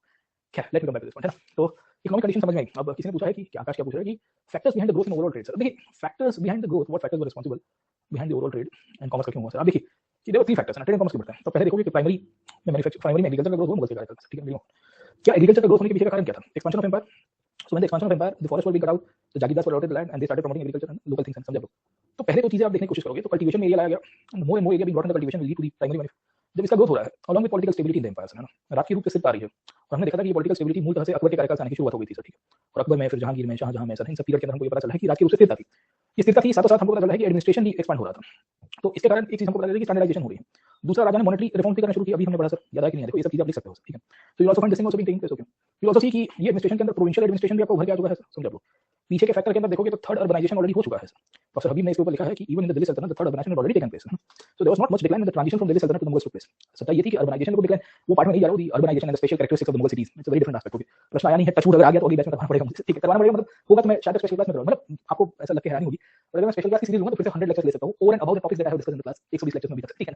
इतने टॉपिक्स आपको रह जाएंगे, ऐसा लगेगा कि अच्छा यहां से भी बन सकता है प्रश्न, ठीक। फिर हमको कैसे डिस्ट्रिक्ट भी करना पड़ता है, 100 टॉपिक में दिखा सकता हूं, एक घंटे के क्लास 100 घंटा लग पड़ेगा, तब जाके वो भी आपको लगेगा कि अरे यार अभी अधूरा है, अच्छा यहां से भी एंगल आ सकता है, ठीक। बट फिर लॉजिक से फिर आंसर सॉल्व करना होता है, देखो everything you need not know. अब जैसे मुगल की अर्बनाइजेशन की कैरेक्टरिस्टिक्स आपको पूछेगा तो फोर्टिफिकेशन सेम रहेगा, प्रोविंशियल हेडक्वार्टर से अर्बनाइजेशन को पुश किया गया सर, हमने पढ़ी ना थियरी पिछले क्लासेस में sir, how the third urbanization took place, second urbanization, तो फिर मसाला तो फिर वही होगा ना सर, फैक्ट से सर कोरिलेट करना पड़ेगा आपको, फिर वो तो दिमाग आपको लगाना पड़ेगा ना सर अपना, क्या। तो थर्ड अर्बनाइजेशन ऑलरेडी प्रीसीड कर चुका है sir, so already it had preceded the Mughal political expansion as well, ठीक है। सो होता ये है कि ऑलरेडी अर्बन सेंटर्स का डेवलपमेंट एग्जिस्ट कर रहा था और ये अर्बन सेंटर्स को इंटीग्रेट किया गया in the Mughal empires. So when the integration of urban center took place, the king is playing a very important role in the कारखाना system, where the state manufacturing is being promoted. Sir सही गलत, state manufacturing को promote करवा रहा है, करवा रहा नहीं, अबुल फजल ने अकबर के अंदर लिस्ट दिया हुआ है ना, अकबर से लेके जहांगीर से लेके सब लोग प्रकार मैन्युफैक्चरिंग का एक्सपेंशन हुआ sir. We will also find कि इसी पीरियड के अंदर ट्रेड एंड कॉमर्स को बढ़ावा दिया जा रहा है, there will be a classes of merchants that emerged in different parts of the country sir, है ना। तो the Banias and the Bohras in Gujarat, the Oswals and the Marwari region Rajasthan sir, ठीक है ना। नॉर्थ इंडिया में भी आपको बनिया कम्युनिटी दिख जाएगी सर, है ना। मुल्तानी मर्चेंट्स आपको लाहौर मुल्तान वाले रीजन के अंदर दिख रहे हैं सर, ठीक है। वही पुरानी वहां पे आके तो बंगाली शक्ति माना रहा है सर, ठीक है। तो उनका भी ग्रोथ हो रहा है, they started acting as intermediaries and then simultaneously the Europeans came sir। तो जब यूरोपियंस आने की शुरुआत हुई तो उससे और ट्रेड को प्रोलिफरेशन मिला, तो अभी तक जो इंटरनल ट्रेड हो रहा था एक्सटर्नल ट्रेड की तरफ चला गया सर, ठीक है ना। आखिर में हम लोग इसके अंदर से यूरोपियंस की एंट्री लिखेंगे कि यूरोपियंस ने बेसिकली फॉरेन ट्रेड को और बढ़ावा दे दिया सर, है ना। जो अभी तक इंटरनली सैचुरेट हो रहा था उसको बढ़ावा दे दिया सर। एक चीज हम लोग इनके अंदर ये लिखेंगे कि ये सब चीजें हो रही थी, ये ऑर्गेनिक प्रोसेस के रूप में हो रही। स्टेट ने ट्रेड को लेकर स्पेसिफिक कोई पॉलिसी नहीं बनाई थी, पॉलिटिकल स्टेबिलिटी के लिए पॉलिसीज है, एडमिनिस्ट्रेटिव रिफॉर्म्स के लिए पॉलिसीज थी, मॉनेटरी रिफॉर्म्स के लिए पॉलिसीज। तो जैसे आज की तारीख में हमारी एक फॉरेन ट्रेड पॉलिसी 2015 से 20 से 25 चल रही है, you might be aware about ministry of commerce, उसको इशू करवाता है सर, है ना। तो 5 साल के गोल होते हैं कि इतना बदलना है, इतना ग्रोथ करना है, अब वो सब चीजें स्टेट के अंदर नहीं मिलेगी, ठीक है। तो फैक्टर्स की थीम समझ में आ गई, ये वाला थीम पार्ट हो गया, बाकी मसाला आपको काफी मिल गया है। अब सोचिएगा, ब्रेनस्टॉर्म करिएगा बाबू, है ना। ब्रेनस्टॉर्म नहीं करोगे तो फिर नहीं लिख पाओगे, समझ लो। चलते हैं आगे एंड सोसाइटी का last portion, gender and women की स्थिति क्या थी मुगल कार्यकाल में, ठीक है। तो एक्चुअली वुमेन की कंडीशन के ऊपर एक बार आया था कि assess the caste gender relations in the transition of the medieval, ऐसा कुछ प्रश्न था सर, है ना। तो मूल तरह से कास्ट के ऊपर और जेंडर के ऊपर, उसमें भी स्त्रियों की दशा के ऊपर अलग से प्रश्न आएगा, क्योंकि ओरल स्त्रियों की दशा के ऊपर मिडिवल में प्रश्न नहीं आया था तो बहुत ही गोल गोल करके आया था, तो स्पेसिफिक प्रश्न भी आने की शक्यता है सर, ठीक। तो हम लोग condition of women and role of women में चले जाते हैं कि इनकी क्या स्टेटस रही है और ओवरऑल इनको कौन से सोर्सेज में हाईलाइट किया गया है कि इनका क्या कंट्रीब्यूशन था सर, ठीक है ना। तो चलते हैं लास्ट पॉइंट के ऊपर and then we can conclude with the Mughals as well, ठीक है। फिर मैं आपको टॉपिक बता दूंगा कौन से बाकी रह गया सर। स्त्रियों की दशा सर, है ना, condition of women, the status of women in the Mughal era sir, ठीक है। हम देखिए दिल्ली सल्तनत में शायद तक हमने थोड़ा बहुत कंडीशन ऑफ वुमेन को पढ़ा था, नहीं पढ़ा। वी हैड 2.5 घंटे की क्लास है, अभी तो 2.5 घंटे की। So as far as I remember we have already seen the condition of women. सल्तनत में हमने पढ़ा था, थोड़ा बहुत डिस्कशन किया था। एंशिएंट इंडिया में भी हमने पढ़ा था, अर्ली मिडिवल में तोलाज में उसमें देखा था कि भाई कुछ रानियां तो मंदिरों को बनवा रही थी, ठीक है। फॉरेन ट्रैवलर्स ने ऑब्जर्व किया था, इब्न बतूता ने ऑब्जर्व किया था, मार्को पोलो ने ऑब्जर्व किया था, है ना। हसन निजामी लिखता है सर रजिया के बारे में, मिनाज लिखेगा सर, वेरी इंपॉर्टेंट। तो we had seen that part, okay. जहां तक मुझे पता है कि हमने एक 10 मार्कर या 15 मार्कर की परिस्थिति देख ली है, 10 मार्कर 15 मार्कर, क्योंकि हमको उसी रेंज में देखा है ना सर, और विजयनगर में भी हमने देखा सल्तनत के कार्यकाल। अब यहाँ पे हम लोग देखने की कोशिश करेंगे कि मुगल कार्यकाल में क्या हुआ। मुगल का मतलब है will start from the transition of 15th century to the 1400s के बाद वाला पीरियड, देन 1617 के आसपास में चलेंगे। 18th नहीं करूंगा, 18th जो है वो आपका लेटर मुगल्स की कहानी है, 18th सेंचुरी का पूरा इतिहास लगेगा, उसमें हालत बदल जाएगी। 18th भी थोड़ी बहुत हम लोग कर सकते हैं, उसमें लाल कुंवर जैसी बेसिकली वुमेन का भी आपको रोल प्ले दिखेगा। यू नो लाल कुंवर, लाल कुंवर कौन हुआ करती थी नहीं पता, ठीक ठीक। लेटर मुगल राजाओं के बारे में तो पता होगा सर आपको, ठीक समझे। तो लेटर मुगल्स की कंडीशन में आपको लाल कुंवर जैसी क्वीन दिखेगी सर, ठीक है, very important and quite influential in the court as well. Let me come back to this point. ये आजकल डोलो के ऊपर बहुत मीम्स बन रहे हैं, डोलो करके एक दवाई आती है, डोलो 650 पैरासिटामोल वाली सर। तो लोग कह रहे हैं कि अब जीवन में पोलो हो कि ना हो पर डोलो होनी चाहिए सर, ठीक है। सर्दी जुकाम में बहुत काम में आती है उसके, खैर let me come back to this point, okay. देखिए वुमेन की स्टेटस, तो वुमेन का स्टेटस आपको कहां दिखेगा सर, अगली पॉइंट। तो दो जगह के ऊपर, एक तो रॉयल फैमिली के अंदर और एलीट वुमेन की स्टेटस क्या है, दूसरी जो आम आदमी है, मतलब हम लोग कह सकते हैं कि कॉमन वुमेन की कंडीशन क्या थी वो आपको पता होनी चाहिए सर, ठीक है। अब इनका स्टेटस कहां से मिलता है और इनका क्या रोल प्ले हुआ करता था, what was the role in the society, everything is based on the we can say the local authors. We also find the literature, ये लिटरेचर के अंदर आपको भक्ति और सूफी लिटरेचर भी दिख जाए, very important. We also find the Mughal historiography will be writing among them. We also see कि some foreign authors will also be writing sir, foreigners भी लिखेंगे कि भाई हम यहां आए थे और हमने देखा कि यहां की क्वीन बहुत पावरफुल है सर, वेरी इंपॉर्टेंट है ना। और कहीं इधर-उधर के सोर्सेस में भी आपको स्टोरी अच्छा मिल जाएगी सर, ठीक है। अब कहानी क्या है, यस उसकी कॉन्क्यूबाइन हुआ करती थी सर, ठीक है। So she was one of the concubines wife के रूप में तो कंसिडर मिस्ट्रेस के रूप में कंसिडर करते हैं, क्योंकि कॉन्क्यूबाइन का रोल बहुत इंपॉर्टेंट था। और मुगलों में खासियत ये थी कि अगर आपकी ऑफिशियल वाइफ भी नहीं होती है या कॉन्क्यूबाइन मिस्ट्रेस भी होगी, तो she will be given equal status. उनके संतानों को भी इनफैक्ट है ना उतने ही युवराज के तौर पर ट्रीट किया जाता था जितना वाइफ ऑफिशियल वाइफ के संतान को किया जाता। तो उसका प्रॉब्लम ये होता है कि यू विल फाइंड कि इनहेरिटेंस को लेके और प्राइमोजेनिचर का जो कंसेप्ट है उसको लेके ये कॉन्क्यूबाइंस अपने लड़कों को खड़ा करती थी, बोले तुम लड़ो sir, you fight with your step brother, है ना, भले हम मिस्ट्रेस के रूप में है सर, वो रॉयल ब्लड से बिलोंग करता है, बट अधिकार तो तुम्हारा इक्वल है सर, ठीक है ना। फिर बहुत प्रॉब्लम हो जाती है। क्या let me come back to this point, okay. तो बहुत सारी आपको दिखेगी जब मुगल कोर्ट के अंदर उसमें डोमिनेट करती है ना सर सब जगह के ऊपर, ठीक है। तो देखिए कहानी क्या है, तीन चीजों के ऊपर आपको पॉइंट्स पता होने चाहिए, मुराद और दनियाल के एग्जांपल, है ना। अब नॉर्मल केस में when we see the whole case of the Mughals, हम जब मुगल्स के पूरे केस को समझने की कोशिश करते हैं तो क्या क्या चीजें हमको यहाँ से मिल रही है पहले समझ जाइए सर, ठीक है। So the role of the woman can be depicted in multiple sources. One of the primary sources is the pre Mughal conditions, और प्री मुगल कंडीशन में जब भक्ति मूवमेंट हो रहा है, मुगल के जस्ट पहले शुरू हो गया था sir, 15th and 16th century के अंदर। एंड भक्ति और सूफी मूवमेंट के अंदर और इसी के साथ साथ मुगल्स की एंट्री जब हुई या इस्लाम की ओर जब एंट्री हुई, तो इसके बेसिस के ऊपर आपको आइडिया जाना चाहिए, ठीक है। क्या हो गया भाई, जीएस का कोर्स पूछ रहे क्या, शरिया क्या पूछ रहा है, मॉडर्न हिस्ट्री का कोर्स कब आएगा, मॉडर्न हिस्ट्री का कोर्स आएगा मार्च में, फरवरी या मार्च में समझ, ठीक है। जीएस के लिए ना, जीएस के लिए ना फरवरी मार्च में आ जाएगा, एक आध महीना देखिए, ठीक है। हाँ, ऋत्विक का पेपर 2 जब शुरू होगा, पेपर 2 को लाइव करेगा और पुराने क्लासेस को इसमें देख लीजिएगा, ठीक है। देखिए भक्ति में क्या हुआ है, भक्ति लिटरेचर में वुमेन की कंडीशन को दर्शाने की कोशिश की गई है। बहुत सारे भक्ति संत लिखेंगे, जैसे कल भी प्रश्न आया था सर, है ना, कि ऐसा द नेचर ऑफ भक्ति लिटरेचर, है ना, कल था ना प्रश्न, तो जीएस के पॉइंट ऑफ व्यू से हम ऑप्शन में थोड़ा डेप्थ में करेंगे। बट भक्ति लिटरेचर में वुमेन की प्लाइट को बहुत दर्शाया गया है। ज्यादातर भक्ति संत थे स्त्रियों की दशा को दर्शाते थे सर, ठीक। एट टाइम्स आप देखोगे तो स्त्रियों की परिस्थिति में भक्ति संतों के बायसेस भी दिखेंगे। अब जैसे आप कबीर को देख लीजिए, कबीर को देख लीजिए, ठीक है। कबीर ऐसे तो भक्ति साहित्य के अंदर आप देखोगे तो निर्गुण भक्ति के बचा रहे थे, पर स्त्रियों को टाइम बताते थे कि उनको पतिव्रता होना चाहिए sir. So that rule was defined by bhakti saints in the pativrata sir, she should be faithful. और ऐसी स्त्री जो पतिव्रता होती है, like no surrendering herself to the husband या kind of faithful to the husband, वो स्त्री को ज्यादा अच्छी तरह से हाईलाइट किया गया सर, ठीक। वैसे ही जैसी आप देखोगे मलिक मोहम्मद जैसी, जिन्होंने पद्मावत लिखी थी, तो वो सती को उस टाइम पे हाईलाइट कर रहे हैं, जौहर एंड सती आपको पता होगा सर, ठीक। वो आदर्श नारी का जो कैरेक्टर हम लोग कहते हैं ना आजकल सर, वो भक्ति मूवमेंट में भक्ति लिटरेचर में बहुत दिखेगा सर, ठीक। तो इवन जैसी की भी हम लोग बात करेंगे तो जैसी भी इवेंचुअली आप देखिएगा तो सती को और जौहर को जस्टिफाई करते हैं उस टाइम पे, और कहते हैं कि sati symbolises a woman and her devotion towards her husband sir, कि जब कोई स्त्री सती कमिट करती है तो उसके पति के प्रति उसका प्यार, उसकी भावना को दर्शाता है सर, ठीक है। इवन तुलसीदास जी उनकी रिलीजियस आइडियाज पे हम लोग बात करेंगे तो उनको कोई नकार नहीं सकता, रामचरितमानस हो गया है या बेसिकली हनुमान चालीसा की हम लोग बात करेंगे सर, ठीक है। But still when we see the other part, the role of the woman, तो his value system was quite different as well. So उनका भी मानना है कि the urban woman should not cross the limits and the maryadas of the time sir, ठीक है। तो we will find कि majority of the bhakti literature will highlight the roles of the woman and they will prescribe some kind of norms and the values which were attached to the woman as an individual. उनको कुछ मानकों में बांधा गया है, समझ में आ रहा है। स्त्रियों को उनके कार्यों को बेसिकली एक विशेषता दी गई है कि ये कार्य करेंगी तो उनको ज्यादा उचित ठहराया जाएगा, अगर ये कार्य नहीं करेगी तो उनको उचित नहीं ठहराया जाएगा सर। ट्रेडिशनली भक्ति साहित्य में कुछ जगह के ऊपर, और यही भक्ति साहित्य में आपको ये भी दिखेगा कि women is seen as a co sharer as well. अब जैसे सूरदास का साहित्य देख लीजिएगा, ठीक है। तो सूरदास में आहिर स्त्रियों के बारे में लिखा है, ब्रज भाषा में लिखते थे सूरदास जी, हम लोग पढ़ेंगे भक्ति मूवमेंट को, चिंता मत करिए। भक्ति मूवमेंट को जीएस में कराऊंगा, मतलब जीएस मतलब स्पेशल क्लासेस में कराऊंगा, और भी बच्चों को लाभ मिलेगा। 2-3 क्लास भक्ति चलेगा, फिर सीरीज चलती है ना अपनी, भक्ति की सीरीज आएगी 1-2 घंटे की, ठीक। 2-3-4 ऑप्शनल के सब क्वेश्चन हो जाएंगे, जीएस के हो जाएंगे, एकदम मजा कर देंगे भक्ति बस, ठीक है। तो लाइव पीछे करवा दूंगा हफ्ते में एक दिन का दिन, फिर पेपर 2 में जम कर लेते हो जाएगा, चिंता मत करिएगा सर। तो फिर गला मत पकड़ेगा कि सर एग्जैक्टली ये दिन क्यों नहीं हुआ, और उसमें फिर सब्सक्रिप्शन का भी आपका प्रॉब्लम नहीं होगा सर, ठीक है। कि सर सब्सक्रिप्शन खत्म हो रहा है और क्लास छूट जाएंगे, तो स्पेशल क्लास में you can join even after, है ना, everything gets over as well, okay. So कहानी क्या है सर, काफी बच्चे उनको चिंता भी होती है सर। अब बच्चों के साथ प्रॉब्लम ये हुआ कि मेनी स्टूडेंट्स इन्फॉर्म मी कि sir we are trying to take subscription 6 महीने का लेते हैं, मैंने कहा 1 साल का लीजिएगा क्योंकि मैं साल में एक ही बार कराऊंगा, I know that what is the plan of action, पहले भी बोला हुआ। Then they come to me and they inform me कि सर मेरा अभी सब्सक्रिप्शन आप सिलेबस में, मैंने तो पहले कहा था फर्स्ट डे से sir, take it for 1 year, शांति से करेंगे, अच्छे से करेंगे। फिर आपको गाइडलाइन है तो I can not come to your terms and conditions, I need to see other things in picture as well sir, कि मैं गाइडलाइन में 3 महीने में करवा दूंगा, वो क्रैश कोर्स भी नहीं होगा, मतलब महा क्रैश कोर्स होगा सर। वो आपको क्रैश करेगा, मुझे भी क्रैश करेगा सर, ठीक है ना। अल्टीमेटली वो नुकसान ही है आप सबके लिए सर, ठीक। ठीक है ढंग से फिर काफी लोगों ने रिन्यू करवाएंगे, वो खैर चलता रहता है, but yeah I can understand the limitations as well, तो उस स्पेशल क्लास में करेंगे सर। तो let me come back to Surdas की कहानी बता रहा था। तो Surdas actually highlights the role of economic this thing as well. So Surdas ji अगर आप देखोगे तो सूरदास इज एक्चुअली सेइंग कि the bhakti saints and the women of the Braj region were participating in the economic activities as well. And economic activities के अंदर वो ये भी लिख रहा है कि भाई देयर वर वुमेन, वो दूध का व्यापार करते थे या ग्वाला के रूप में कार्य करते थे, मिल्क प्रोडक्ट्स को बेच रहे थे सर, ठीक है। अब इसी के अंदर आप मीराबाई को भी आप देखोगे सर, यही भक्ति लिटरेचर के अंदर, ठीक है। तो मीराबाई भी इनफैक्ट है ना सोसाइटल वैल्यूज को और नॉर्म्स को तोड़ रही है कि नहीं तोड़ रही है सर, ठीक है ना। किराना ने विष दिया, मानो अमृत दिया सर, ठीक है ना, ऐसी लागी लगन समझे, तो वो है ना किराना को विष देने की कोशिश करता है and all this things, you know that, okay. But this thing shows कि women can be seen in both the parts, समझे आप लोग, ठीक है। बोथ द पार्ट्स का मतलब क्या है कि भाई क्या हो गया सागर क्यों कह रहे हैं, डिडंट अंडरस्टैंड, है ना। तो इनफैक्ट है ना चलिए ना कृष्ण भक्ति में लीन देखिएगा सर, है ना, कि how they are actually challenging the we can say the notions of the standard society sir, getting point, okay. So Mirabai is seen as a woman who is reflecting herself कि she is the violator of the social norms, getting point, है ना, and she is actually breaking the terms and the law and the legal conditions at that time जो उस time पे हुआ करती थी sir, ठीक है। तो आपको 2 प्रकार की चीजें लिटरेचर में भक्ति में दिख रही है सर। अब medieval historiography ये कहता है कि with the entry of the Sufis and the entry of the Delhi Sultanate and later on the Mughals, with the entry of the Islam in India sir, ठीक है ना, there was a reform into the status of women sir। अब मैंने आपको बताया कि status of women can be seen even in भक्ति literature, positive और नेगेटिव दोनों है सर, ठीक है, समझ में आया कि कुछ में पॉजिटिव भी है, कुछ में नेगेटिव भी है। अब एक स्कूल ऑफ हिस्टोग्राफी ये कहती है कि भाई पहले इस्लाम में सूफीज आए और सूफियों के साथ दिल्ली सल्तनत आया और मुगल आए, तो हमने देखा था कि in the early era of Delhi सल्तनत we don't find much of the women getting political power. Exceptions can be seen in the case of this lady Razia sir, याद है कि नहीं आपको सर, ठीक है। So the woman's status was actually relegated to the we can say inherent compounds of the palaces only, कि उनका जो status है वो घर के अंदर या 4 दीवारों के अंदर हम लोग कहते हैं ना सर। अब ये कंडीशन पहले नहीं हुआ करती थी। आप देखिए इसके पहले we will find कि रुद्रमा देवी की कहानी आपको दिखेगी या कृष्ण देव राय के समकालीन हमको पीछे दिखेगी सर, ठीक है।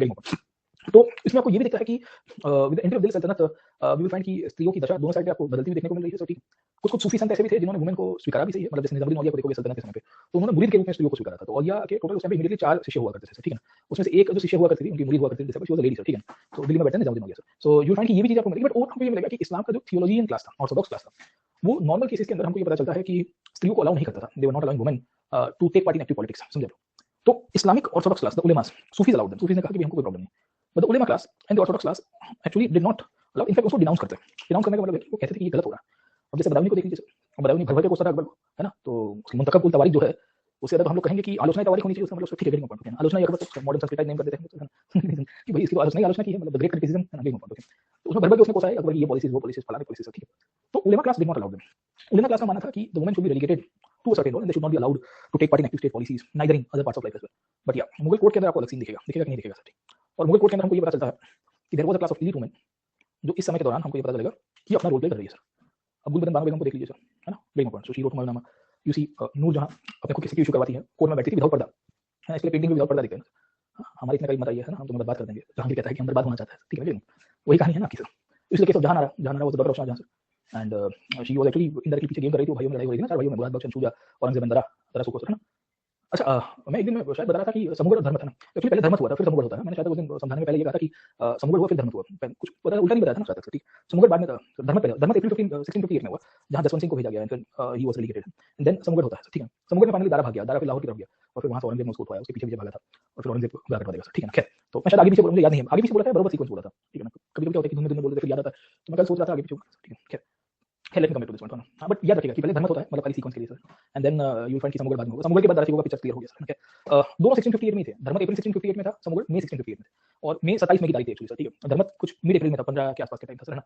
एंड ये आगे पीछे था, है ना। चलिए, हाँ, पहले धर्मत ही बताया था ना, हाँ, ओके, ओके। मैं सोचा मैं उल्टा बता दिया। कभी-कभी होता है कि आप जब ओवरथिंक करते हो ना, ओवरथिंक मतलब एक जोन में जाते हो ना, हाँ सर, मैंने उस दिन पढ़ाते समय तो कुछ उल्टा कर, मतलब बच्चे फिर कोसेंगे हमको, पूरी जिंदगी गलती से क्वेश्चन निकल गया, प्रीलिम्स में, और उसी प्रश्न के अंदर बच्चे ने गलत टिक कर दिया, तो उसके बाकी भले कितने भी क्वेश्चन गलत हो गए, वो पीटी नहीं निकल पाया, करेक्ट नहीं बन पाया, पर उसको फिर एक वो मिल जाएगा ब्लेम सर, है ना। मास्टर ने हमको गलत तारीख गलती से बोल दी थी, उसी के चक्कर में हमारा जीवन बर्बाद हो गया सर, ठीक है। अगर तुम बाकी के 20 प्रश्न भी गलत ही करके आए थे ना, चलो एक में तो चलो हमारी गलती स्वीकार है, तो फिर उसके लिए मैं वो डिस्क्लेमर दे देता है, दूसरे दिन दे देता हूँ, मुझे कोई दिक्कत नहीं, क्योंकि हिस्ट्री में फैक्ट्स की कमी नहीं है, और कभी-कभी हो जाती है जब सर। अच्छा टीचरों से होती है सर, हमसे नहीं सर। बहुत नामी गिरामी, बहुत ही established, very well versed teacher से हो, कितनी इन्फॉर्मेशन, कितना दिमाग में प्रोसेसिंग करेंगे, है ना। देखिए क्या हुआ, elite women started playing a major role. अभी आपको स्लाइड में दिखा देता हूँ वुमेन की क्या कंडीशन। तो उसमें गुलबदन बानो बेगम है, नूरजहां है, जहानारा है, ज़ेबुन्निसा आपको दिखेगी, ज़ेबुन्निसा औरंगजेब से बिलॉन्ग करती थी, ठीक है। एंड देन यू फाइंड लाल कुंवर। लाल कुंवर की कहानी आपको ये दिखेगी कि she actually control the state of Jahangir Shah. तो जहांगीर शाह की जो पूरी स्टेट है वो लाल कुंवर दिखा रही है, ठीक है, गेटिंग पॉइंट। और फिर वहाँ से रंगीला पावर के ऊपर आया, यू नो दिस ना, रंगीला कौन था सर? मोहम्मद शाह रंगीला सर, गेटिंग पॉइंट, है ना, उसी से बिलॉन्ग करते थे सर, वही फैमिली से। सो यू फाइंड कि the women played a very important political as well as non political, or as an advisor role of the advisor, as an author. So no doubt, the Orthodox class did not want to give them education. They did not wanted that the women should be seen. Chan Bibi in Deccan as well, sir, Ahmednagar state. So you can give multiple examples, ठीक है. Sufis adopted women, they allowed women to come into the picture, but महामागा भी लिख सकते हो, ऐसे तो बहुत सारे देखेंगे, but you need to see the court women के बीच, ठीक है. और आपको इनके अंदर आपको पता होना चाहिए कि कोर्ट ने इनका इन्फ्लुएंस क्या था, समझे आप लोग, in different forms, as an author, as an advisor, as a ruler as well, so ठीक है ना, getting point. And सूफियों का क्या रोल था, ऑर्थोडॉक्स क्लास क्या कहता है वुमेन को लेकर, ठीक है, पिक्चर क्लियर हुआ कि नहीं हुआ सर. We will find कि इस पीरियड के अंदर हमको ये भी पता चल रहा है कि ओवरऑल सिचुएशन जो थी उसमें वुमेन के पास ज्यादा राइट्स नहीं दिए जाते थे, ऐसी भी चीज हमको मिलेगी सर. ये कोर्ट के अंदर है, बट उसके सामने अगर आप मुझे कॉमन मैन की बात करेंगे कि भाई what is the status of the common woman living in the society, तो उनके बारे में हमको कुछ अलग कहानी मिलती है sir. So in the court of Akbar we will find woman work as hakim, हकीम के रूप में काम करे, वैसे भी दिखेगी. सूरदास एक्चुअली राइट्स अबाउट आही woman being the working partner of the husband. Mirabai actually breaking the notions of the society. So this is book called Chitravali. Chitravali में एक बुक है, उसमें वुमेन पेंटर्स की बात की गई. The women were painting as well during this era, getting point, समझे. So on one side you will find कि common women were seen in the form of different different role play. The women were painters, the women were involved in economic activities, they were involved, हकीम नाई का काम कर रही है sir, sir क्या कहते हैं ये बार्बर का काम कर रही थी, एक हकीम के रूप में काम कर रही है, मतलब एक नाई का भी है, हकीम, हकीम का मतलब काइंड ऑफ आप देखोगे तो दवाई का डॉक्टर का काम कर रही है, ठीक है. सो यू फाइंड कि वुमेन वर वर्किंग एज नाई, वुमेन वर वर्किंग एज हकीम एज वेल, ठीक है. Women were working in the Ahir community, Surdas mention करते हैं जहां पे ये मिल्क प्रोडक्शन और उसको लेकर sir. Women were also involved in the bhakti traditions as well. So more of the literary tradition says कि the Bhakti literature says कि they were not having the rights and the Orthodox class were not giving the rights, ठीक है. But we find कि they were having different roles. Role समझ में आया आपको sir, ठीक है. अब ओवरऑल स्थिति क्या थी कंडीशंस की सर, ना what practices can be scene sir. तो प्रैक्टिसेस में हमको तीन चार चीजें दिखेगी. एक तो पॉलीगैमी हमको दिख जाती है, and polygamy can be seen with respect to both the Hindus and Muslim families. Precisely you will find कि पॉलीगैमी थी तो डाइवोर्स भी आपको मिलेगा, बट यू विल फाइंड कि डाइवोर्स के अंदर मुस्लिम फैमिलीज में डाइवोर्स ज्यादा था, हिंदूज में थोड़ा कंपैरेटिवली कम था. वैसा क्यों था? तो हिंदूज ट्रेडिशनली जो ट्रेडिशनल सोसाइटी थी उसमें वही था कि 7 जन्म, गेटिंग पॉइंट, ना एक जन्म तो आपका भी शुरू हुआ है सर, अभी तो लंबा खींचना, बोला कितना खींच पाएंगे, बोला नो रेस्ट, है ना, समझे. There is no concept of this divorce, है ना, दैट टाइप कांसेप्ट मतलब उतना प्रैक्टिकल, तो society was not allowing that. Society accept नहीं करता. और बीच में जो इंटरमीडिएट थे वो बीच में आ ही जाते थे, ना, बोले नहीं नहीं नहीं नहीं सर, सोसाइटी टॉप था ना, द ग्रेट कॉम्प्रोमाइज, समझे आप. So basically in the Islamic concept जब निकाह होता है तो उस टाइम पे एक महर की रकम दी जाती है. महर बेसिकली डिसाइड कर लिया जाता है कि भाई this is the amount if something goes wrong, है ना. तो पर हिंदू सोसाइटी में अलाउ नहीं करते थे. क्यों नहीं करते थे? क्योंकि कहते थे कि भाई आपको साथ में रहना है, ठीक. We also find the marriages being taking place in the form of child marriages, and ये चाइल्ड मैरिजेस काफी रैंपेंट थे. एक चीज आपको दिखेगी अकबर के समय पे, जहां अकबर इसको अबॉलिश करने की भी कोशिश करेगा, एज बढ़ाता है. जैसे अभी आपने देखा होगा 21 साल हुई है सर, ठीक है। अकबर ने उस टाइम पे 16 और 14 साल कर दिया था सर, ठीक है ना। चाइल्ड मैरिजेस क्यों बढ़े थे मेडिवल एरा के अंदर सर? उसके पीछे का एक कारण था कि whenever the foreign invasion to take place and बाहर से लोग आते थे, लूट-फाट करके बच्चों को उठा के लेके जाते थे। उसमें खास करके वुमेन या गर्ल चाइल्ड को खास। And there was this notion कि the lady is married, she can not be touched at times as well ना। तो इसके कारण बचने के लिए भी आपको ये चाइल्ड मैरिजेस के आपको कांसेप्ट्स बहुत दिखेंगे, तो प्रैक्टिकलिटी में उस टाइम पे लेके आए गए थे सर, ठीक है। We will also find the purdah system which was already in existence, उसका एक्सपेंशन हुआ। अब पर्दा सिस्टम का एक्सपेंशन का मतलब क्या है कि purdah system was inherently not part of the ancient Indian practices और the early medieval Indian practices. Purdah system came with the entry of the Delhi Sultanat, so the Turkish and the Persian concepts के अंदर। So when the Mughals came as ruler and they started having more and more Parha system is inherent from the Islam. Actually होता ऐसा है कि एक समय की बात है कि मदीने के बाजार में कुछ लोग प्रॉफिट साहब के साथ आए और प्रॉफिट साहब को कहा कि यहाँ हमारे घर की जो स्त्री है उनके साथ छेड़खानी हो रही है। तो प्रॉफिट साहब ने कहा कि एक काम करिए कि आप अपने बॉडी को कवर करके जाइए काली कपड़े से, so that they do not see, छेड़खानी नहीं होगी सर। अब that was in respect to the circumstances that was prevailing in the Medina और मक्का, फिर अरेबियन पेनिनसुला में कुछ जगह पे ये हो रहा था। So even when they to travel they to make sure कि कवर करके जाए, क्योंकि उनको उठा लिया जाता था, एक्सप्लॉइटेशन होता था, शोषण होता था, काइंड ऑफ चीजें sir. So it was not compulsory but it was said to protect your dignity and honour, आप ये करिएगा sir. Over period of time hadith were compiled sir. So जब उसके ऊपर से लॉ बुक्स बनी, गाइड बुक्स बन गई, तो the thing that was reflected from the contemporary social conditions and the socio political conditions, उसको देखोगे रिचुअल्स के रूप में ला दिया गया, मतलब वो कंपल्शन के रूप में आ गया, ठीक है। So this is one of the primary reason कि वो इस तरह से बनाया। फिर उसमें फिर अपने अपने इंटरप्रिटेशंस आए, तो अरेबिया वाले कुछ अलग वे ऑफ लाइफ में जिएंगे, आप मिडिल ईस्ट में और देशों में जाओगे तो अलग आपको दिखेगा सर, ठीक है ना। तुर्की में चले जाओगे you find very different things, okay. So you find women smoking हुक्का, तुर्की में आप जाइए सर, हुक्का, शीशा, है ना, बुलबुल, गिरिंग पॉइंट, है ना, सब चलता है, ठीक है। हर एक चीज आपको देखो, every society is different sir. आप इवन दुबई में चले जाओगे, वहां डेरा पे क्लिक के ऊपर बैठे हुए आपको मिल जाएगी Arab ladies smoking shisha, okay. You find okay that's very liberal sir, they open up, okay. अब उसके मेडिकल इंप्लिकेशंस क्या है क्या नहीं है, that's very, shisha is very common to Middle East, okay. आप कहीं भी जाओ शीशा आपको सब जगह मिल जाएगा, बुलबुल कहते हैं ना, ठीक है, दैट कम बैक, ओके, ताऊ वाला अपना। सो सोसाइटी के कारण था sir purdah, let me come back to which was part to cover the face and later on आपकी होल बॉडी को भी आप देखोगे, वो मुगल्स के कोर्ट में भी था। अब जब राजपूत के साथ इनके इनहेरेंट वो बनने शुरू हुए sir, so Rajput started imitating their culture, getting point. Already there was a threat of the extortion and the kidnapping aspect as well sir someday, and this became the basis where the Parda system became inherent into elite class. Bharat में जो elite class था, Hindu elite class, precisely the Rajputs who came into the contact with the Mughals, they started following the Parda traditions in the form of the Ghungat and all this thing. So when the Hindu elite class started following that, the classes that were lower to them within their own state, अच्छा राजा के घर में ये हो रहा है, तो you have seen sir, है ना, the great imitation sir someday, तो masses follow करेंगे नहीं करेंगे। So the Muslim elite class were doing, Hindu elite class followed, Muslim common man also started, Hindu common man also started sir, होता था sir, getting point. ये कहानी तो आज की तारीख में मिलती है, देखने मिलती है सर। सो यू फाइंड कि पर्दा सिस्टम स्ट्रिंजेंट होती है, पर्दा सिस्टम का एक्सपेंशन उसके पीछे लॉजिक समझ में आया आपको। सो ये भी चीज आपको दिखेगी। वी आल्सो फाइंड कि widowhood was not regarded in a good sense and widows were actually discarded in the society. काफी लोग कहते हैं कि widows were seen as a negative thing, कि देखो इनके हस्बैंड मर गए, इनके कारण मर गई, नो दैट मास हिस्टेरिया होता है। तो कभी कभी आप देखोगे लोग तो ना मारते गुजरात में, गुजरात में काफी ऐसे केसेस सुने, बोले घर में ही ना धनिया खाई गई, मतलब ये घर में अपने हस्बैंड को खा गई, मतलब हस्बैंड की मृत्यु हो गई होगी यंग एज पे बीवी के आने से, तो लोग ऐसे टोना मारते पुराने ऑर्थोडॉक्स। तो मैं कहीं सुन रहा था, बात कर रहे थे, बोले घर में आई, इनके पैर पड़े और 2 महीने के बाद हस्बैंड चल बसेंगे, 25 साल की एज थी। मैंने बोला ब्रेड बटर थी, खा गया क्या हस्बैंड, ठीक है। अंडरस्टैंड, ये समझ में आता है कि बहुत ही अननेचुरल डेथ था, शॉकिंग था, यंग एज पे एक्सीडेंट हुआ था किसी का। तो two oldies were discussing among themselves कि घर वाली एक दिन पकड़ा पड़ा ना जाता रहो। तो मैं तो मतलब शॉक में था, तो फिर मैंने कल यही स्टेप बोला, मतलब क्या ब्रेड बटर थे, हाँ वो मतलब ऐसे दबा के खा गए, बोला कुछ भी, but this happens still, okay. Orthodox class still believes in this idea sir, है ना, समझा। तो so this is one of the reasons कि when widowhood was not considered और not accepted, so the other alternative for them was to commit sati, getting point, समझ में आया कि नहीं आया। सो यू फाइंड कि पतिव्रता का कंसेप्ट हमने पढ़ा था भक्ति ट्रेडिशंस में, अभी हमने थोड़ी देर पहले पतिव्रता का कंसेप्ट बताया, मर्यादा की बात की सर, भक्ति संतों में लिखा गया है, भक्ति संतों की लिमिटेशन हम लोग आएंगे भक्ति लिटरेचर में थोड़ी बहुत वुमेन की, अभी हम वुमेन सेंट्रिक कर रहे हैं, तो इसके लिए मैं आपको अभी से करवा देता हूं। So then you find the sati system with proliferating. अब sati had a very different aspects in ancient India. We have seen something called new vivah taking place, है ना। एक समय था जब न्यू विवाह होता था, तो वहां से समाज कैसा बदल गया है सर, है ना, देख तेरे संसार की हालत क्या हो गई, भगवान कितना बदल गया इंसान सर, ठीक है ना। अलग अलग प्रकार के विवाह सब कुछ बदल गया, gender relations are getting changed, okay. And then you find कि hence they will resort to Sati. अब सती को लेके भी अलग अलग ओपिनियंस, अलग अलग स्कॉलर्स के, अलग अलग उस टाइम पे कंटेम्परेरी ऑथर्स के। तो जैसे इब्न बतूता ने भी सती को देखा था, अगर आपको याद होगा, ही also talks about the sati system, है ना, गेटिंग वो स्लेव्स के बारे में बताता है। वुमेन को फिर स्लेव्स के रूप में यूज होता है ना, स्लेव्स के बारे में हमने ऑलरेडी पढ़ा हुआ है, इब्न बतूता उन्होंने क्या बताया था, ठीक है ना। तो इसमें देख सकते हो कि women were used in the form of slaves as well, है ना, गेटिंग पॉइंट। अब सती में इब्न बतूता लिखता है और भी लोग लिखेंगे सर, ठीक है। इनके कंटेम्परेरी पीरियड में जो सती के ट्रेडिशंस हमको मिल रहे हैं, उसमें वेरिएशन बहुत दिखेंगे। कहीं कहीं पे दिखेगा कि छोटे बच्चों को एग्जाम कर दिया, मतलब चाइल्ड मैरिज हुआ और हस्बैंड मर गया, तो हस्बैंड चाइल्ड मैरिज में मरता है, छोटा बच्चा की शादी कर दी होगी, बीमार हो गया होगा, है ना, घोड़े वोड़े से गिर गया होगा, you see multiple instances. So the child जगह आनंदी की कहानी है सर, जगह कहीं है ना, तालाब में नहाने पड़ा था दोस्तों के साथ, 12 साल की उम्र में जगह डूब गया सर, ठीक है। आनंदी सर सर बिल्कुल रियल इसकी, है ना, कि ये क्या हो गया सर। सो यू फाइंड बहुत सारे केसेस आपको दिखेंगे, बालिका वधू वाले केस, है ना, समझे। छोटी बहू, वो छोटी बहू सर, एक बालिका वधू, अभी रिसेंटली मैंने कोई सीरियल देखी, उसमें छोटी बहू, उसमें ब्रिटिश एज की स्टोरी है सर, वो कौन सी सीरियल है, मेरे घर पे देख रहे थे कोई सर, छोटी बहू इतनी छोटी सी गुड़िया दिखाई है, उसकी फैमिली ईस्ट इंडिया कंपनी के साथ, बंगाली फैमिली, चौधरी फैमिली को दिखाया जमींदार, ठीक है। Which is that serial sir, Barrister Babu, yes exactly Barrister Babu, है ना, छोटी बहू, वो कैरेक्टर मैं धक्के पकड़ गया, मैं मदर वाज वाचिंग दैट। तो मैं शाम को डिनर करने बैठा था, ऐसा कुछ टाइम था, मैं देखो मम्मी ये क्या चल रहा है, बोले सीरियल है, मैं रुके, ऐसा मेरा ध्यान नहीं जाता है, मैं नॉनसेंस लगता है मुझे टेलीविजन सर। मैंने कहा ये क्या है, बोले देखो चाइल्ड मैरिज। फिर मम्मी को पूछा, मैंने ये क्या है, बोले इसकी गुड्डी है, इसकी शादी करवा दी थी यंग एज के ऊपर, उसके घर वाले इसको परेशान कर रहे हैं। बोला हाँ, फिर आई सॉ द सीन, मैंने 10 मिनट देखा, समझ में आया, अंग्रेजों का कैरेक्टर आ रहा है, बंगाली फैमिली दिखाया हुआ है ना सर। देन आई रियलाइज, मैं बोला हाँ भाई, है ना, चलिए सर, ठीक है। सो यू फाइंड फिर तो समझ में आता है ना, हिस्ट्री अपना सर, ठीक है। मैं मदर मेरे को उसकी थीम बता रही है, मम्मी आई अंडरस्टूड, है ना, समझ में आ गया अपने को सर। देखिए सती की कहानी क्या है, फिर तो दिमाग चलता है ना अपना सर कि ये कौन से कॉन्टेक्स्ट में है। देखो यूपीएससी का कैंडिडेट कहीं से भी अपना इंट्रेंस है, उसको 1 मिनट चाहिए होता है समझने में, बोले क्या है सर, ठीक है, फिर इंट्रेंस निकाल देते हैं, उसको पूरा कॉन्टेक्स्ट समझ में आ जाता है क्या है। इसके लिए आप देखिए कलेक्टर वेक्टर जो डीएम होते हैं ना सर, अब इलेक्ट्रिकल डिपार्टमेंट वाला आया, दूसरे दिन सिविल इंजीनियरिंग का डिपार्टमेंट वाला, तीसरे दिन कोई रेवेन्यू वाला आया, वो सब सबके साथ डील करता है, उनको थोड़ा थोड़ा चीजें पता है, देखो कॉन्टेक्स्ट है ना, किसके साथ में बात हो रही है, ठीक है। हेल्थ वाला है तो अभी कोरोना चल रहा है तो डीएम को हेल्थ के साथ डील करना पड़ता है, एबल टू कोरिलेट दैट। अच्छा ये डॉक्टर क्या बोल रहा है, कितने तक सही बोल रहा है, ठीक है। देखिए सती के एविडेंसेस में बहुत वेरिएशंस देखेंगे, और वेरिएशंस इसके लिए क्योंकि कभी-कभी आपको दिखेगा कि गर्ल चाइल्ड को एग्जाम किया जाता था, ये भी मिलता है। कुछ-कुछ केसेस में आपको ये भी दिखता है कि 10-12 साल की लड़कियों को भी इनफैक्ट है ना ये लोग सती करवाते थे। एंड यू विल फाइंड कि बर्नियर जो फ्रांस से आया था ट्रैवलर, उसके बारे में लिखा है कि हाथ पाँव बांध के है ना उनको ढोल नगाड़े के साथ बिठा दिया जाता था, बच्चे चीखते रहते थे और ढोल इसके लिए बजाया जाता था सो दैट उनकी आवाज दब जाए, ठीक है। So you also find this kind of situations जो सती के केसेस में हमको पता चलता है कि यूरोपियंस हाईलाइट करते हैं, उसमें बताते हैं कि वो गांव वाले इकट्ठे होते थे and they used to celebrate as well at times, ठीक है ना, कि देखो सती हुई है, बहुत बढ़िया बात है सर। अब ये जो सती सिस्टम है इसको लेके अबुल फजल ने अकबरनामा के अंदर लिखा है सर, अकबर के रोल के बारे में। अबुल फजल लिखते हैं कि 4 अलग-अलग प्रकार की सती यहाँ पे हमारे यहाँ पे होती थी सर। एक पहली सती जो प्यार से होती थी कि स्त्री को लगता था कि हस्बैंड चल बसे है तो इट्स फॉर मी आल्सो कि मैं उनके साथ ही बैठ जाऊँ सर, फ्यूनरल पायर के ऊपर, अग्नि दाह तो मैं भी बैठ जाऊंगी सर, ठीक है। समझिए तो आजकल आप जनरेशन देखी होगी कि बाबू सोना की कंडीशन पे भी आपको मिल जाएगी सर, ठीक है। जहाँ बाबू सोना के चक्कर में आपको काफी बोल कहता है कि नहीं आई डू एक्सट्रीम, अरे कहाँ इतना एक्सट्रीम कर रहे हो सर, ठीक। दूसरा वो फियर भी होता था, और फियर क्या था कि उनको डर लग रहा था कि they will be reprimanded by the society if they not do it, क्योंकि widowhood was not seen auspicious, it was always seen inauspicious, मतलब दे आर नॉट एक्सेप्टेड घरों के बाहर रहना। इसके लिए देखोगे तो यहाँ मथुरा चले जाओगे तो अभी भी आपको व्हाइट कलर की साड़ी में आपको बहुत सारी स्त्रियां दिखेगी जो विधवा होकर अभी भी रह रही है और संसारिक जीवन से कटा हुआ है, ठीक है। काफी जगह आपको इस प्रकार की मेंटालिटी दिखेगी, ठीक। तो एक डर था सोसाइटी का सर, अबुल फजल लिखता है। एक ये भी था कि कुछ-कुछ परंपरा में आके कर देते, बड़ा ट्रेडिशन से चल रहा है, ठीक है, समझे आप। और कुछ-कुछ को फोर्स के रूप में बिठा दिया जाता था, बोले करना ही है आपको, नहीं करोगे हाथ-पैर बाँध के भी बिठा देंगे, ठीक है ना।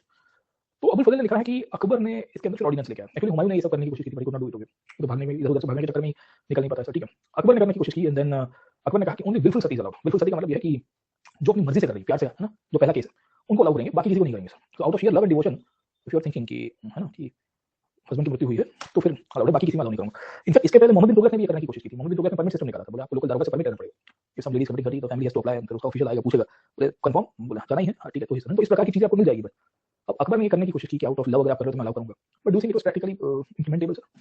सो the practice continue to exist in some parts of the country. अब याद रखिएगा कि this was applicable not to whole of India sir, condition of women को लेकर आपको पता होना चाहिए कि this is applicable to some region of this country.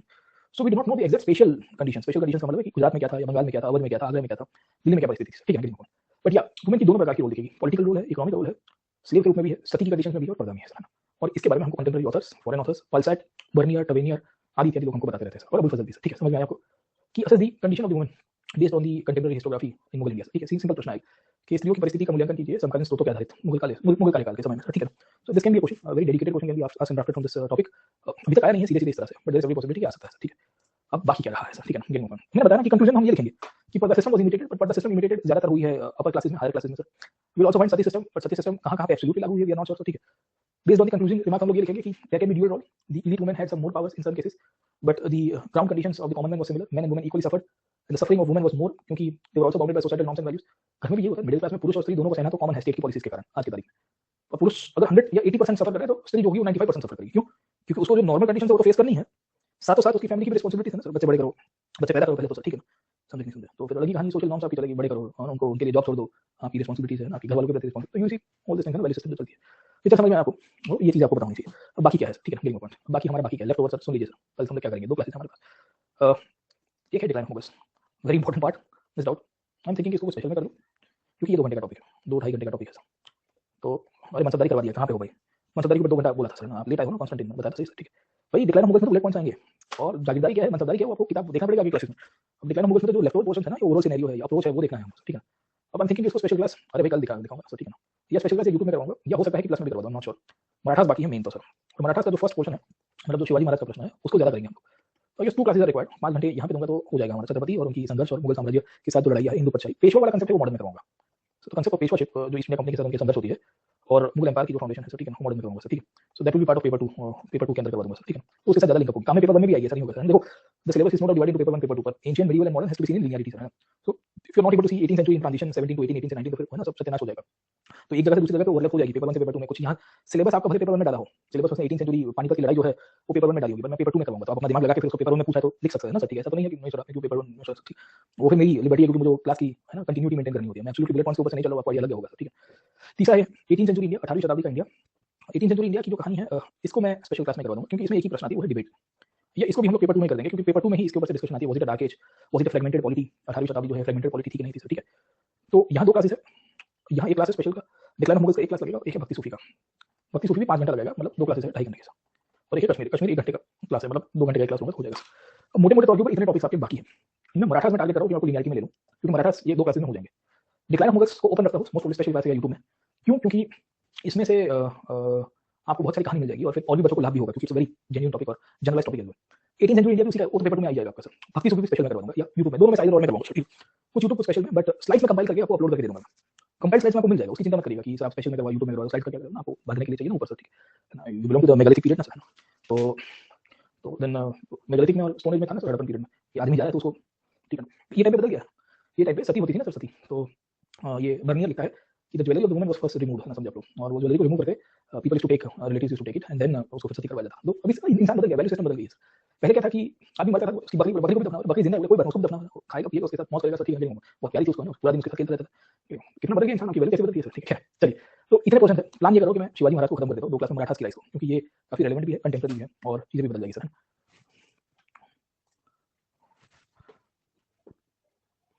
Sir conclusion में वुमेन लिख सकते हैं क्योंकि information is available, we need more research. देखो research is required but information भी अभी है एक्चुअली। देखो इन्फॉर्मेशन में मतलब आप थक जाओगे, इतनी इन्फॉर्मेशन आपको अवेलेबल आ गई। Specifically condition of women and assessment of women के ऊपर है। हम ये लिखेंगे कि कंडीशन ऑफ वुमेन में क्लैरिटी नहीं है, इन्फॉर्मेशन है पर इन्फॉर्मेशन की क्लैरिटी नहीं है, ठीक। एग्जैक्ट डिटेल जो माइक्रो चाहिए इसके लिए।